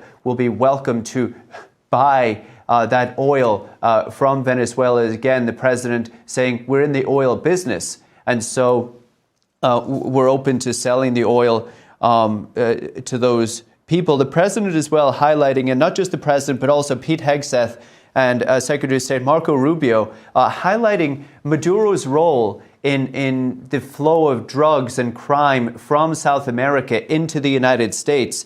Marco Rubio is saying this really is a warning for people, for other world leaders who are doing this, as Marco Rubio put it, to not play games. Rubio is saying that, highlighting that, calling the president a president of peace, saying that they gave many generous offers to Nicolás Maduro to step aside and to go and live somewhere else.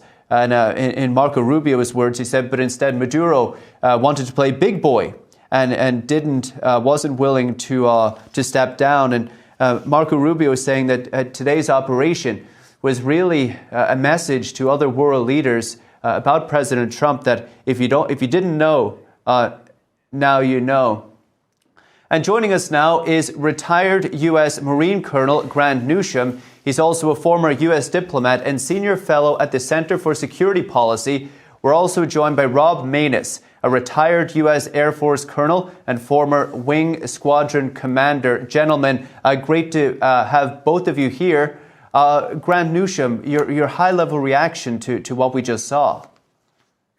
Well, it was a very successful operation, incredibly difficult. And I think as we learn more about it, we'll be even more impressed about how it happened. I think it was timely. I think Maduro is illegitimate, needed to go. But the big question I've got now is what happens? I suppose his cronies and their secret police stay in power, hunker down. I hope somebody has thought through about how they're going to return Venezuela to a really consensual government that it used to have. Colonel Maness, listening to General Raisin Kane give details about the mission, what stood out to you? Well, it's a highly complex operation, Paul, and I appreciate you having me on. Over 150 aircraft from what General Kane briefed us all on. Only one aircraft took enemy fire and was damaged, but not damaged enough to where it couldn't fly back to its launch location. And that's a tremendous effort. It says something about the impressiveness of today's U.S. Armed Forces to get this done. Look, I flew in the lead wave of an operation called Just Cause to take down Noriega 37 years ago. And the way this operation was conducted was obviously incorporated all the lessons learned that resulted in 23 Americans, soldiers and sailors dying in that operation. And today we have some injuries, but no fatalities. We got the mission completed to extract Maduro and his wife, who have been indicted in New York, all well within both international law, I might add, and the Constitution of the United States. And I'm with Colonel Newsham. You know, the big question is, what's next? It's incredible. President Trump just describing the operation in Caracas, saying that it happened under the cover of darkness. In just a short period of time, all Venezuelan military capacities were rendered powerless as the men and women of the U.S. military working with us, law enforcement, successfully captured Maduro of the dead of night. We have a soundbite. We'll play it.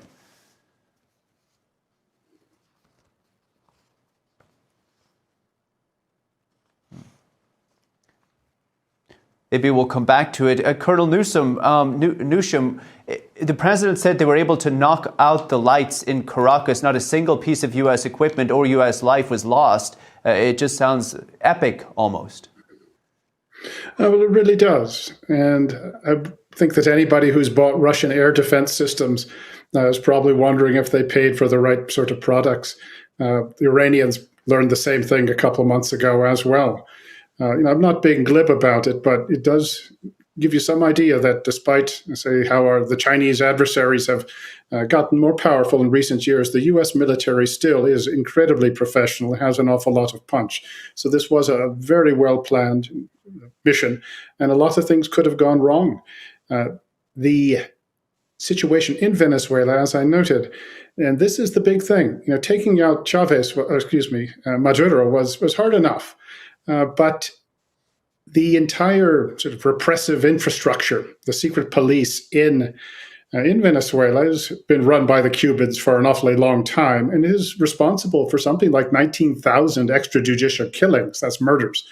And getting this regime, getting this structure out of place is going to be the hard part. And we'll see how this goes. And I do hope somebody has thought through this, has planned for it. I'm assuming that the CIA with its and the intelligence community with their $100 billion a year budget has got this worked out. At least I hope they do. Well, let's see. We have this clip. We're going to play it. We're going to run the country until such time as we can do a safe, proper, and judicious transition. So we don't want to be involved with having somebody else get in, and we have the same situation that we had for the last long period of years. So we are going to run the country until such time as we can do a safe, proper, and judicious transition. And it has to be judicious because that's what we're all about. We want peace, liberty, and justice for the great people of Venezuela.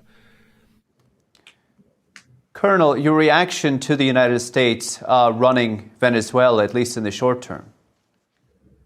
Well, that gets to the question, Paul, of what is next. And, fortunately, the president later in that clip said that the current acting president of Venezuela, she has agreed to do whatever the United States needs her to do.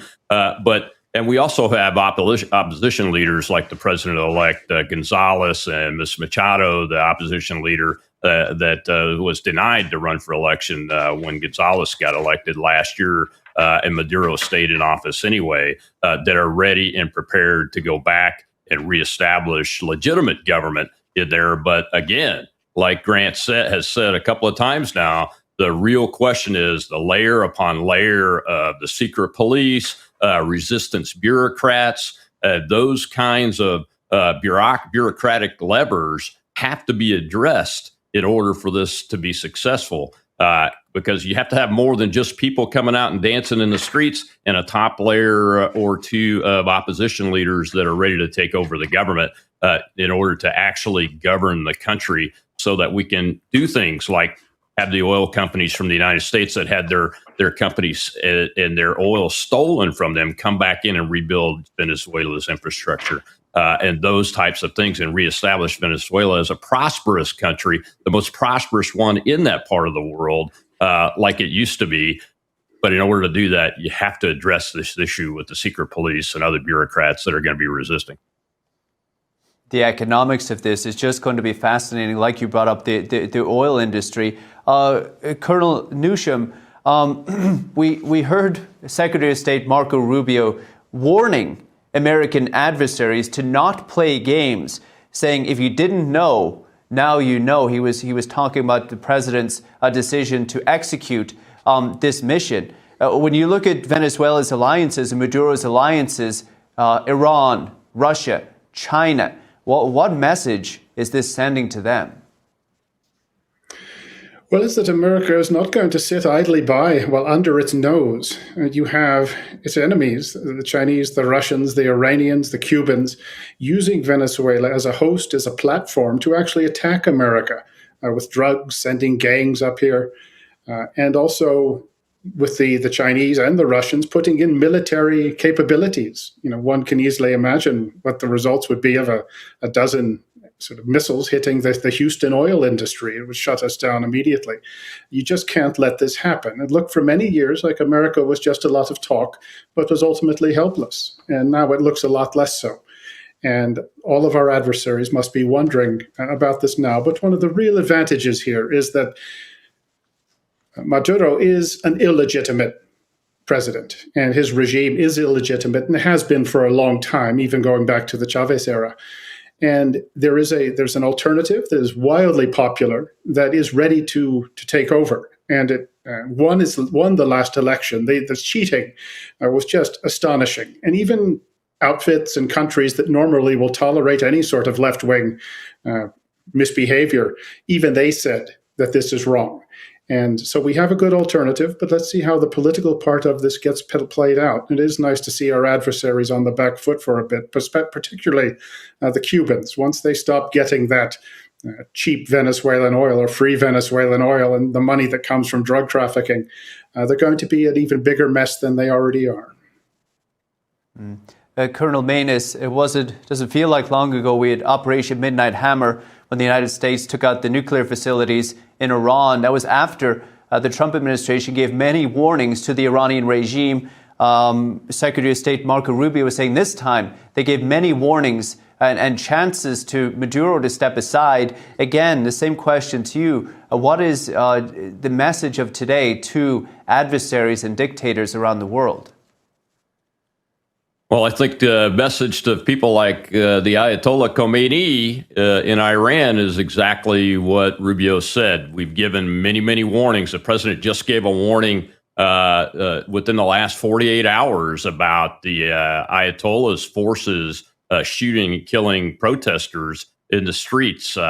So they should very well be paying attention. The interesting thing about this operation, and Grant kind of touched on it, is the legal infrastructure that underpins this operation and is what's made it so successful is not necessarily a purely military operation. This man and his wife were indicted by the United States.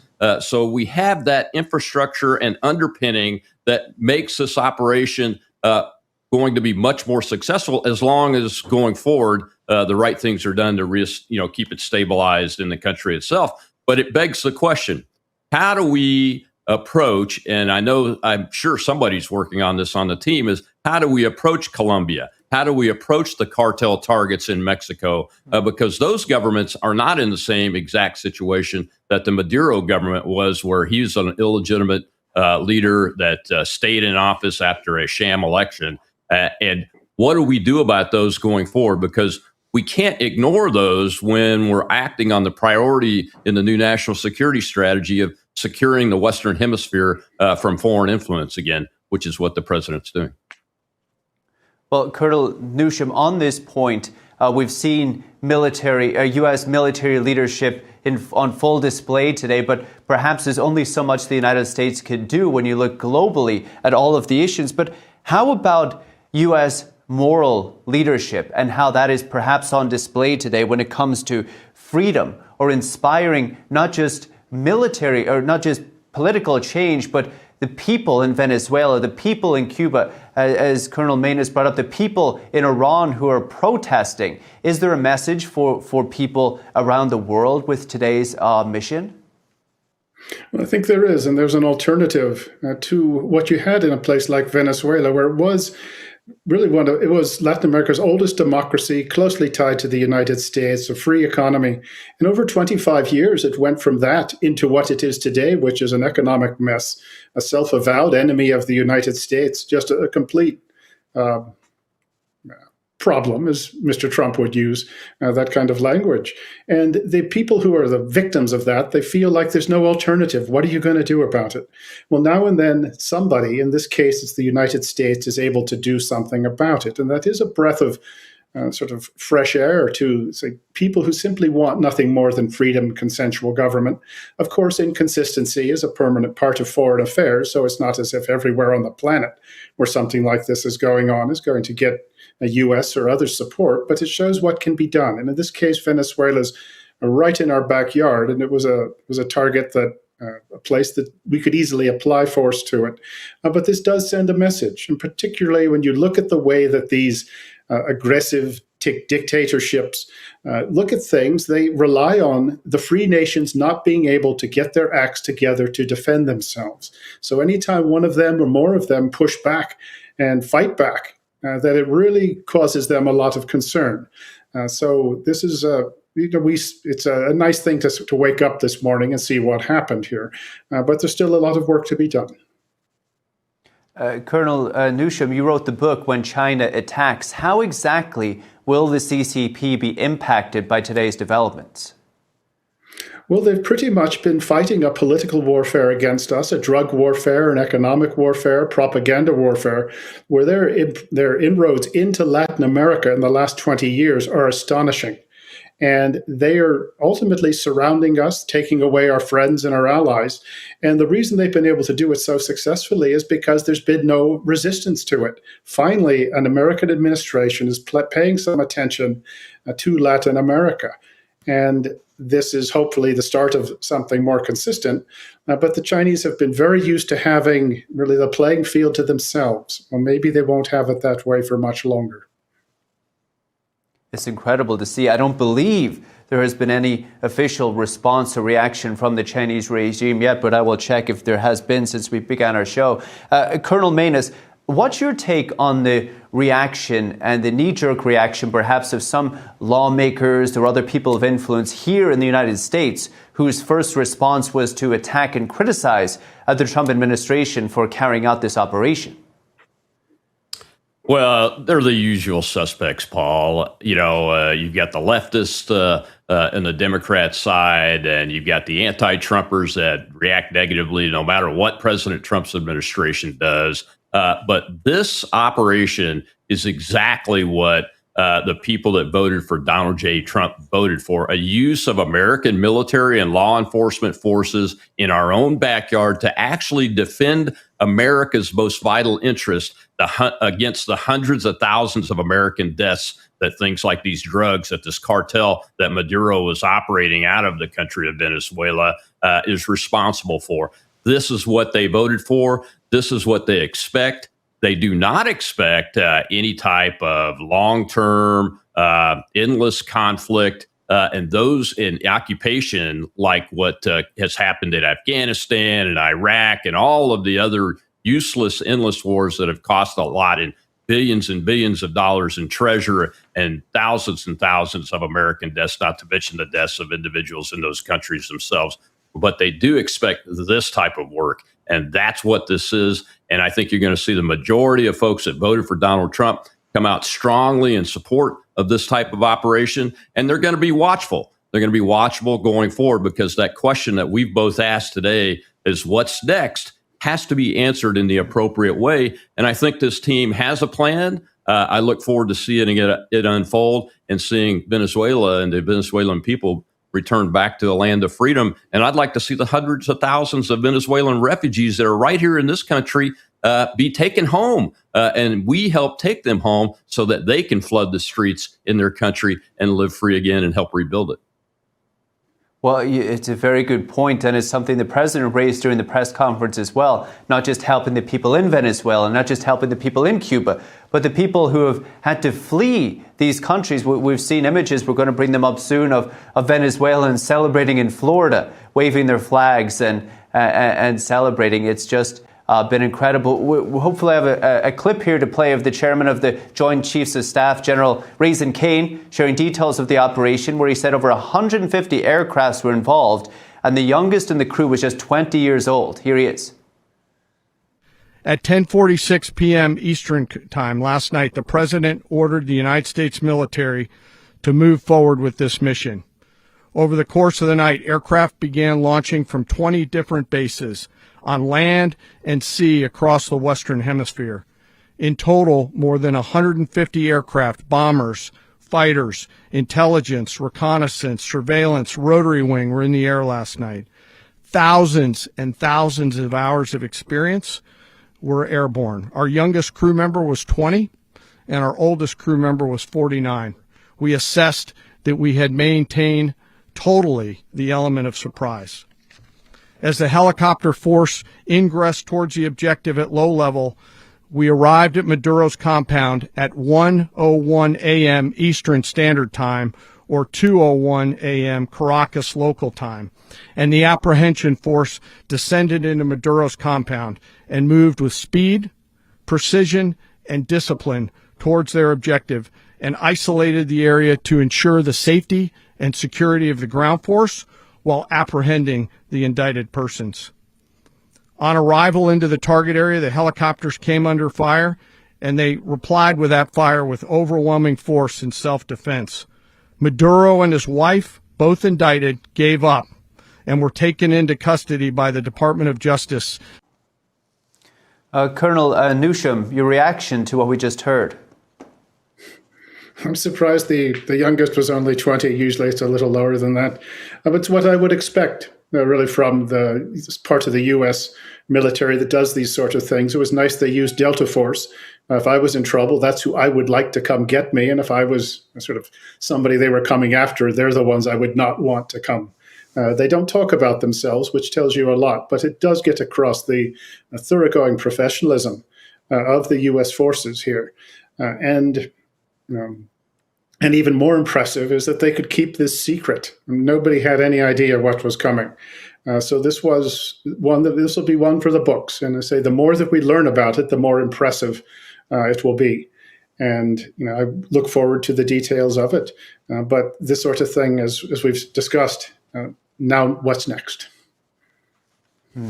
Colonel Manus, on this point about keeping a secret, the president was asked during the press conference if they had briefed Congress on the upcoming and the pending attack. He said Congress has a tendency to leak. Talk to us about the difficulty of keeping, because this was a precise mission and a targeted mission, but it was extensive and it was comprehensive. Talk to us about the difficulty of keeping something like this secret enough to actually execute. That's another small miracle, and will make this operation one for the books, Paul, because, they had a sliding window of opportunity to do this operation, and the president mentioned that they had delayed it 4 days because of weather and everything. Imagine that if we had pre-briefed congressional leaders like Hakeem Jeffries and said, hey, we're going to have to keep waiting for the weather and everything, that this definitely would have leaked and the operation would have likely failed had that happened. The big lesson learned here is don't pre-brief congressional leaders or anybody that doesn't have a need to know, because it puts the lives of our young men and women that are in combat in these situations at a much higher risk when those types of things leak like that. So I think it's fantastic that it didn't happen and that we pulled this operation off. And, the complexity of the suppression of enemy air defenses, maintaining air supremacy over an entire country for a long period of time, a couple of hours like that, while you've got somewhere between probably 200 and 300 men on the ground inside that country doing a rapid capture and extraction of Maduro and his wife and safely executing the exfiltration and getting everybody back to their launch locations safely and soundly with a minimum of injury, no losses amongst aircraft, is an incredible operation. And the men and women of the United States Armed Forces, and by the way, our intelligence services, which is my understanding, probably had some boots on the ground too that are not military intelligence services. So this was not just a joint operation, it was a joint interagency operation that was so successfully pulled off, and my hat's off to them. A real masterclass. It seems to be an absolute masterclass. Colonel Newsham, Colonel Manus, gentlemen, it's been a pleasure. Thank you both so much. Thank you.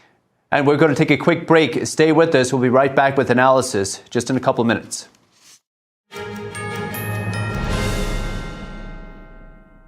My name is Dave Martin. I'm a sports reporter here for NTD TV. I was born and raised out in Kansas. Actually, I was a applied mathematics major in college. Nothing to do with journalism. I went into finance right out of college. But I found it, even though I liked the job, I found it, after a while, somewhat unfulfilling. It was kind of an easy job to stay in finance, but I found that coming to NTD was way more fulfilling to do something that I really, truly believed in. When I came in here, I was just filled for this admiration and respect for everybody who worked here, because I knew, what they do here. No one else besides, NTD and Epic Times is willing to, put a camera to the CCP.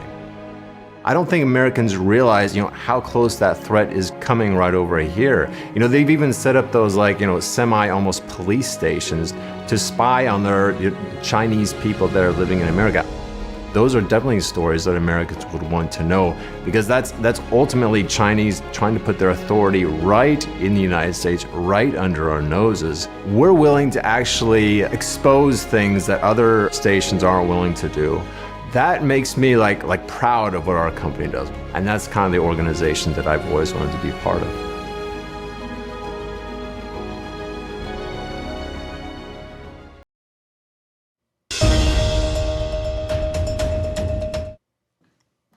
And you're watching NTD News, where we're covering how the United States has captured Venezuelan leader Nicolás Maduro and his wife, and they're en route back to the United States, where they have been indicted. Joining us now to discuss is Gordon Chang, author of the book Plan Red, China's Project to Destroy America. He also wrote the book The Coming Collapse of China. We also have Robert Magnus, military analyst and a retired Army colonel, as well as Rick Fisher, international military analyst and senior fellow at the International Assessment and Strategy Center. Gentlemen, great to have you here on this quite remarkable morning and afternoon. Colonel, I would like to go to you first. It's just been incredible. The United States, they were able to turn the lights off in Caracas, capture Nicolás Maduro without a single U.S. life or piece of equipment lost. Really, what seems to be a masterclass in military execution. Yeah, General Kane was very specific about some of the aspects of this operation. It's been in the making for some time. In fact, President Trump said earlier today that they put together a mock house, which is something fairly typical for special operators like Delta Force or SEALs and the like. And then it was executed with precision, as the general said. 150 aircraft, 20 bases, very low altitude. They were hidden in the clutter in the mountains. What that means is you couldn't see them electronically. And then they attacked, of course, at the compound where Maduro was hiding at 1:01 Eastern time. And then by 3:29, they were back on the Iwo Jima with, Maduro and his wife. So this was a very good operation tactically and strategically, arguably, on what the U.S. military was effective at doing today. Gordon Chang, we saw a photo of Nicolás Maduro blindfolded, handcuffed on his way back to the United States. His last meeting was with Chinese officials in Venezuela. What message is this sending to America's adversaries around the world? The adversaries have got to know that they're not safe. China right now has a lot invested in Venezuela. China extended something like $62 billion in loans. Now, most of that has been paid down with cheap oil, but the Chinese need Venezuelan oil, and they've been using Maduro's regime as a proxy to create trouble in the region. So China right now is suffering, especially because it looks like it might also lose another proxy this week, which is the Iranian regime. And 2025 was a bad year for Chinese proxies because they lost Syria. They lost a lot of influence in Riyadh and in the Gulf states. So China right now is in a position of retreat in many areas. And I don't know what the Chinese are going to do to try to reverse that. But this could get very interesting in 2026 because they're not going to take this lying down. Rick Fisher, President Trump brought up the Monroe Doctrine, which is basically American dominance of the Western hemisphere. But this event and development is likely to reverberate not just in the Western hemisphere, but around the world. What do you think the major geopolitical implications will be? This event, this freeing of Venezuela from the Maduro dictatorship, is going to resound much, much louder than even the 1983 Ronald Reagan administration liberation of Grenada. Grenada was a small operation. Still, it was going to be a base for Soviet bombers aimed at the United States. But Venezuela is a regime, an ally of the axis of evil, and taking out this ally of the axis of evil, this proxy for the Chinese communist goal of hegemony over the earth, is amazing. And yes, it will reverberate, but it is the beginning of a long conflict. But Donald Trump is joining this conflict. Last week, we saw the most furious Chinese military exercise around Taiwan. Trump's operation definitely trumps that. But the Chinese are going to strike back after the United States bombed the Iranian nuclear facilities The Chinese engineered a Pakistani nuclear alliance with Saudi Arabia. And this is the kind of back and forth that we're going to be seeing in 2026 and beyond. Colonel, the president contrasted this operation with America's withdrawal from Afghanistan. Of course, Secretary of War Pete Hegseth has a very different take on the military and military philosophy. Are we seeing the impact of that, and is that having an effect on the military already here? Well, obviously, the debacle of our August 2021 withdrawal from Afghanistan was an embarrassment for the U.S. military, but even broader for the United States across the world. They saw weakness, and I think that invited Putin to invade Ukraine the following year. So we need to understand that this is a new day.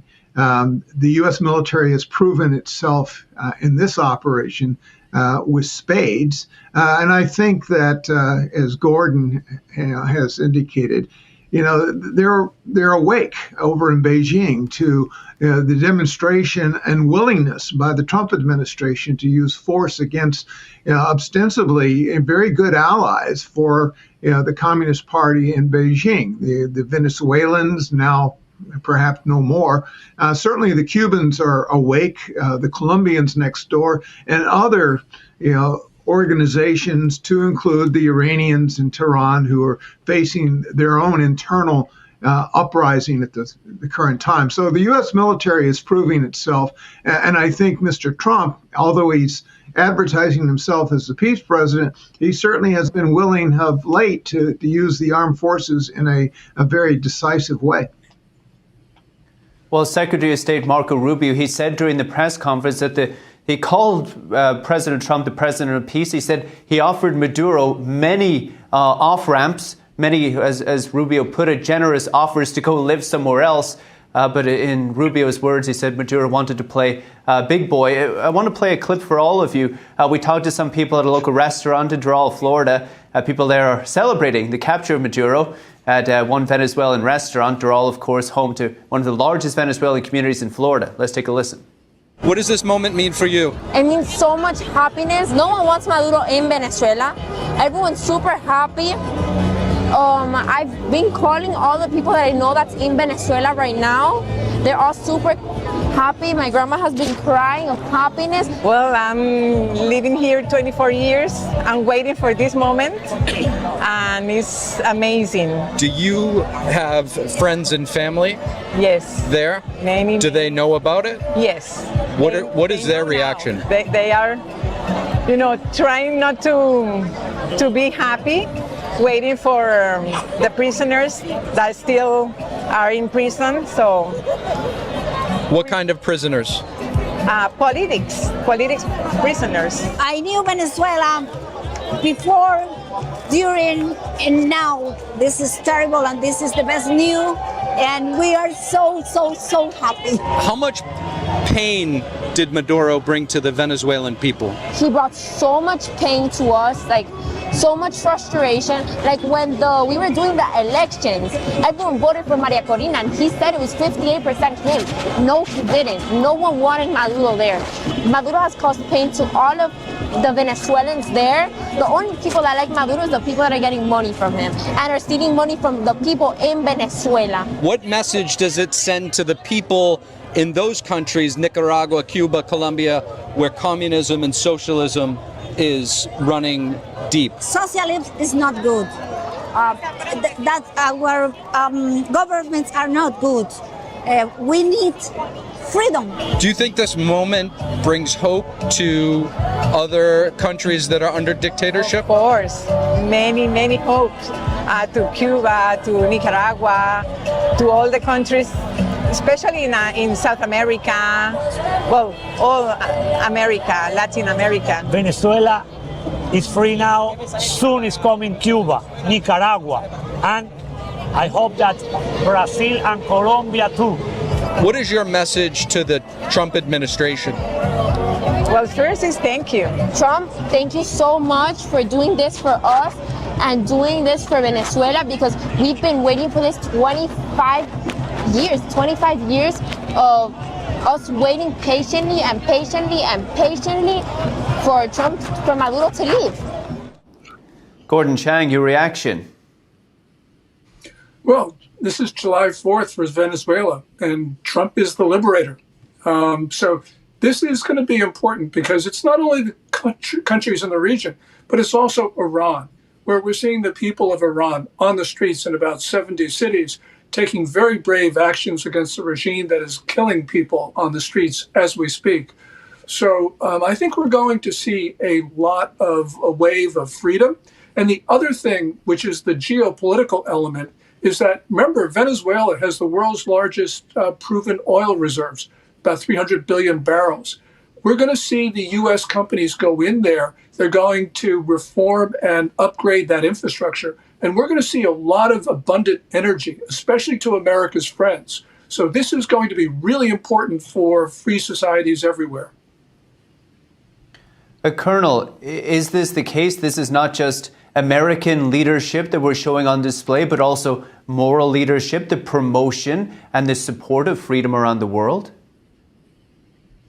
Oh, no doubt it's moral leadership. And it, of course, in contrast to how the Chinese or the Russians would do it, is quite stark. My only concern here is that, I was very much involved in the American invasion in 2003 into Iraq, and then we assumed guardianship, essentially, oversight of that government. We made some very key mistakes in that effort. I just hope that, we'll be more respectful of the Venezuelan people as we proceed in this oversight mission. Use as many of them as we can, but as the president said today, we don't want corruption to return, so we have to be very careful. So this is a delicate balance. Probably the largest piece of the news that came out of this invasion was, we're going to run Venezuela for the near term. Rick, what was your reaction when you heard the president say that?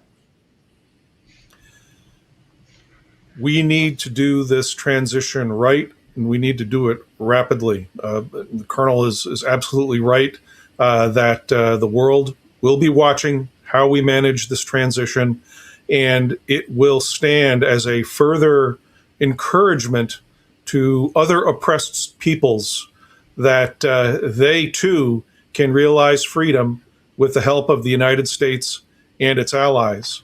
I'm also concerned that we also exploit the opportunity that we have. China, Russia, and others have established a beachhead in the Western Hemisphere in Venezuela, and we need to expose this beachhead. We need to take it down. We need to be letting all the files be made public to the extent possible to prove the hegemonic designs of the Chinese Communist Party and their axis of evil allies. Gordon, if we get a look at these files and this comes to light, what do you expect we'll find? How close was the relationship between Maduro and the Chinese Communist Party and perhaps Russia and Iran? First of all, we're going to see Chinese military involvement in Venezuela's military. As Rick Fisher can tell us, China has all of these listening posts in Venezuela and has spread its tentacles throughout the regime. Also, what would be really interesting is to see China's involvement in Maduro's narco trafficking. If we can establish that, then that is an enormous propaganda benefit for us. President Trump doesn't believe in information warfare, but it is absolutely critical, as the Chinese have been able to demonstrate time and time again. And this is an opportunity for the U.S. to win the information war by what Rick said, just exposing those documents that we find in Maduro's files. It's just been incredible. It's just been an incredible morning. Colonel, listening to as Colonel Raisin Kane said, the level of integration and cooperation between the various branches of the military and also intelligence, CIA, NSA, Talk to us a little bit about the kind of planning and the cooperation and teamwork needed to execute such a clinical mission. Yeah. You notice that Pete Hegseth and John Ratcliffe were standing behind the president. So clearly, CIA was very much.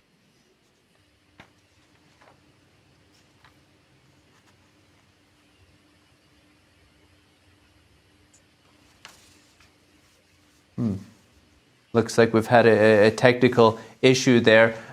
Gordon, I'm going to go to you. What are you going to be watching most closely? We've talked about what's next, the importance of getting this right. What are you going to be most focused on? Turn of Maria Corina Machado. She won the election last year by all accounts. And, you know, in terms of the U.S. running Venezuela, we don't really have to do that much. All we have to do is to return her to her rightful place, which is the presidency of the country. I think if we do that quickly, then the concerns that we've expressed in this segment are probably going to go away. Because what we will see, for instance, is the U.S. companies coming in with the oil infrastructure. That will create a lot of revenue for Machado, and that will give her really a tailwind, and that will give her the ability to actually get things moving very quickly. So I'm looking.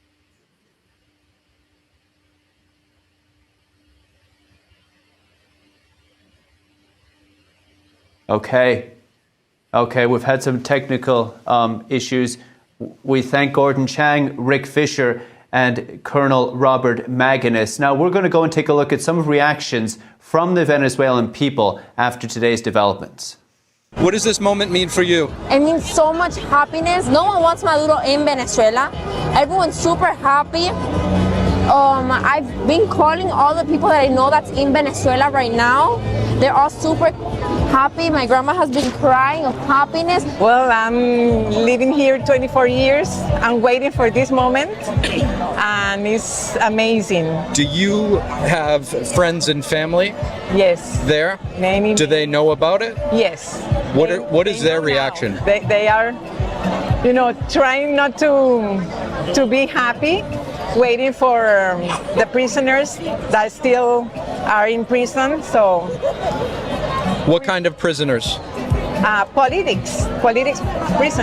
I knew Venezuela before, during, and now. This is terrible, and this is the best news, and we are so happy. How much pain did Maduro bring to the Venezuelan people? He brought so much pain to us, so much frustration. Like when we were doing the elections, everyone voted for Maria Corina, and he said it was 58% him.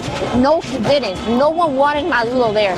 Maduro has caused pain to all of the Venezuelans there. The only people that like Maduro is the people that are getting money from him and are stealing money from the people in Venezuela. What message does it send to the people in those countries, Nicaragua, Cuba, Colombia, where communism and socialism is running deep? Socialism is not good. That our governments are not good. We need freedom. Do you think this moment brings hope to other countries that are under dictatorship? Of course, many hopes to Cuba, to Nicaragua, to all the countries, especially in South America, well, all America, Latin America. Venezuela is free now. Soon is coming Cuba, Nicaragua, and I hope that Brazil and Colombia too. What is your message to the Trump administration? Well, first is thank you. Trump, thank you so much for doing this for us and doing this for Venezuela, because we've been waiting for this 25 years of us waiting patiently for Maduro to leave. Thank you. We just heard from NTD Steve Lance in Florida, speaking with what appeared to be Venezuelans living here in America, celebrating the capture of Nicolás Maduro and highlighting the pain and suffering that he's brought to the people of Venezuela. Now, we've been here this morning since we heard the news that the United States captured Maduro and his wife, the president giving a press conference just shortly after 11 a.m. Eastern time this morning. And the president saying that the mission to capture Maduro in Caracas, Venezuela, said it was the most spectacular assault since World War II. The president said as he was watching it, he's in Mar-a-Lago at the moment, but was able to watch it in real time, said that it was like watching a movie. The president said he compared it to the success to attacks on Soleimani, al-Baghdadi terrorist. And he said that the only nation in the world who will be able to carry out an attack like this is the United States. We heard from our own NTD's Washington correspondent, Luis Eduardo Martinez, that from the president's briefing that Maduro was likely in a military fort in Caracas. But regardless, President Trump said that the U.S. military was able to turn the lights off around the city and was then able to execute the attack. The president not going into any details on how they did it, but saying that they were able to, using their, I believe he said, capabilities, were able to turn the lights off. The president then contrasting the success of it to the Afghanistan withdrawal. He said that the Venezuelan military seemed to be in position. One U.S. aircraft did take fire, but was able to get home safely. The plane was still able to fly. Not a single U.S. life or piece of equipment was lost during the mission, which was just incredible. And joining us now, we have John Suarez, human rights advocate and executive director for a Center for a Free Cuba. We also have our own Luis Eduardo Martinez, NTD's Washington correspondent. Gentlemen, thank you so much for being here with us this afternoon. We've just got a couple minutes, I'm hearing in my ear. John Suarez, your reaction to what we saw this morning. I think it's wonderful news that Nicolás Maduro, a cruel dictator, is out of power. I'm still concerned there are 30,000 Cubans still in Venezuela today, and they are a de facto colonial force running the country, and they need to leave. Luis, you've been following this story for a while now. What is the very latest you're hearing about what's going on? Well, we've heard from the president that Delcy Rodriguez, the vice president, is now being sworn in and is in conversations with the Trump administration. Presumably, an orderly transition will occur in the coming days. I think it's also very important to note how horrible the Maduro regime has been for Venezuela. Over a third of the country, like nearly 9 million people, had fled Venezuela since Maduro took power. There's 700,000 of them here in the U.S. I personally have felt the impact of today's military operation, absolute resolve to restore democracy in the region. And I don't think I've ever felt in a heavier way the phrase "God bless America." And I know that Venezuelans in Colombia, in Miami, in Chile, in Madrid, and all over the world as they've emigrated will feel it as well. John, there are still socialist regimes in Nicaragua, in Cuba. You think that they will gain, the people there will be inspired by what they're seeing this morning? Definitely they'll be inspired. I think that with this transition government, hopefully a provisional government for a transition with Edmundo Gonzalez, who's elected by the vast majority of Venezuelans in July of 2024 and should be sitting in the presidency of Venezuela today, that the peoples of Nicaragua, Cuba, are definitely inspired by seeing a democratic change in Venezuela, knowing that Venezuela in the past had been a great defender of democracy in the region when it was itself a democracy. And with its restoration, we expect that that will also boost democratic prospects for the region. A lot to look forward to. John Suarez, Luis Eduardo Martinez, thank you both. Thank you. And thank you for tuning in to our special coverage of this developing story. Be sure to watch tonight at 6 p.m. Eastern for NTD Evening News. We'll continue to bring you the latest updates on the situation in Venezuela. I'm Paul Greeny. Thank you for watching.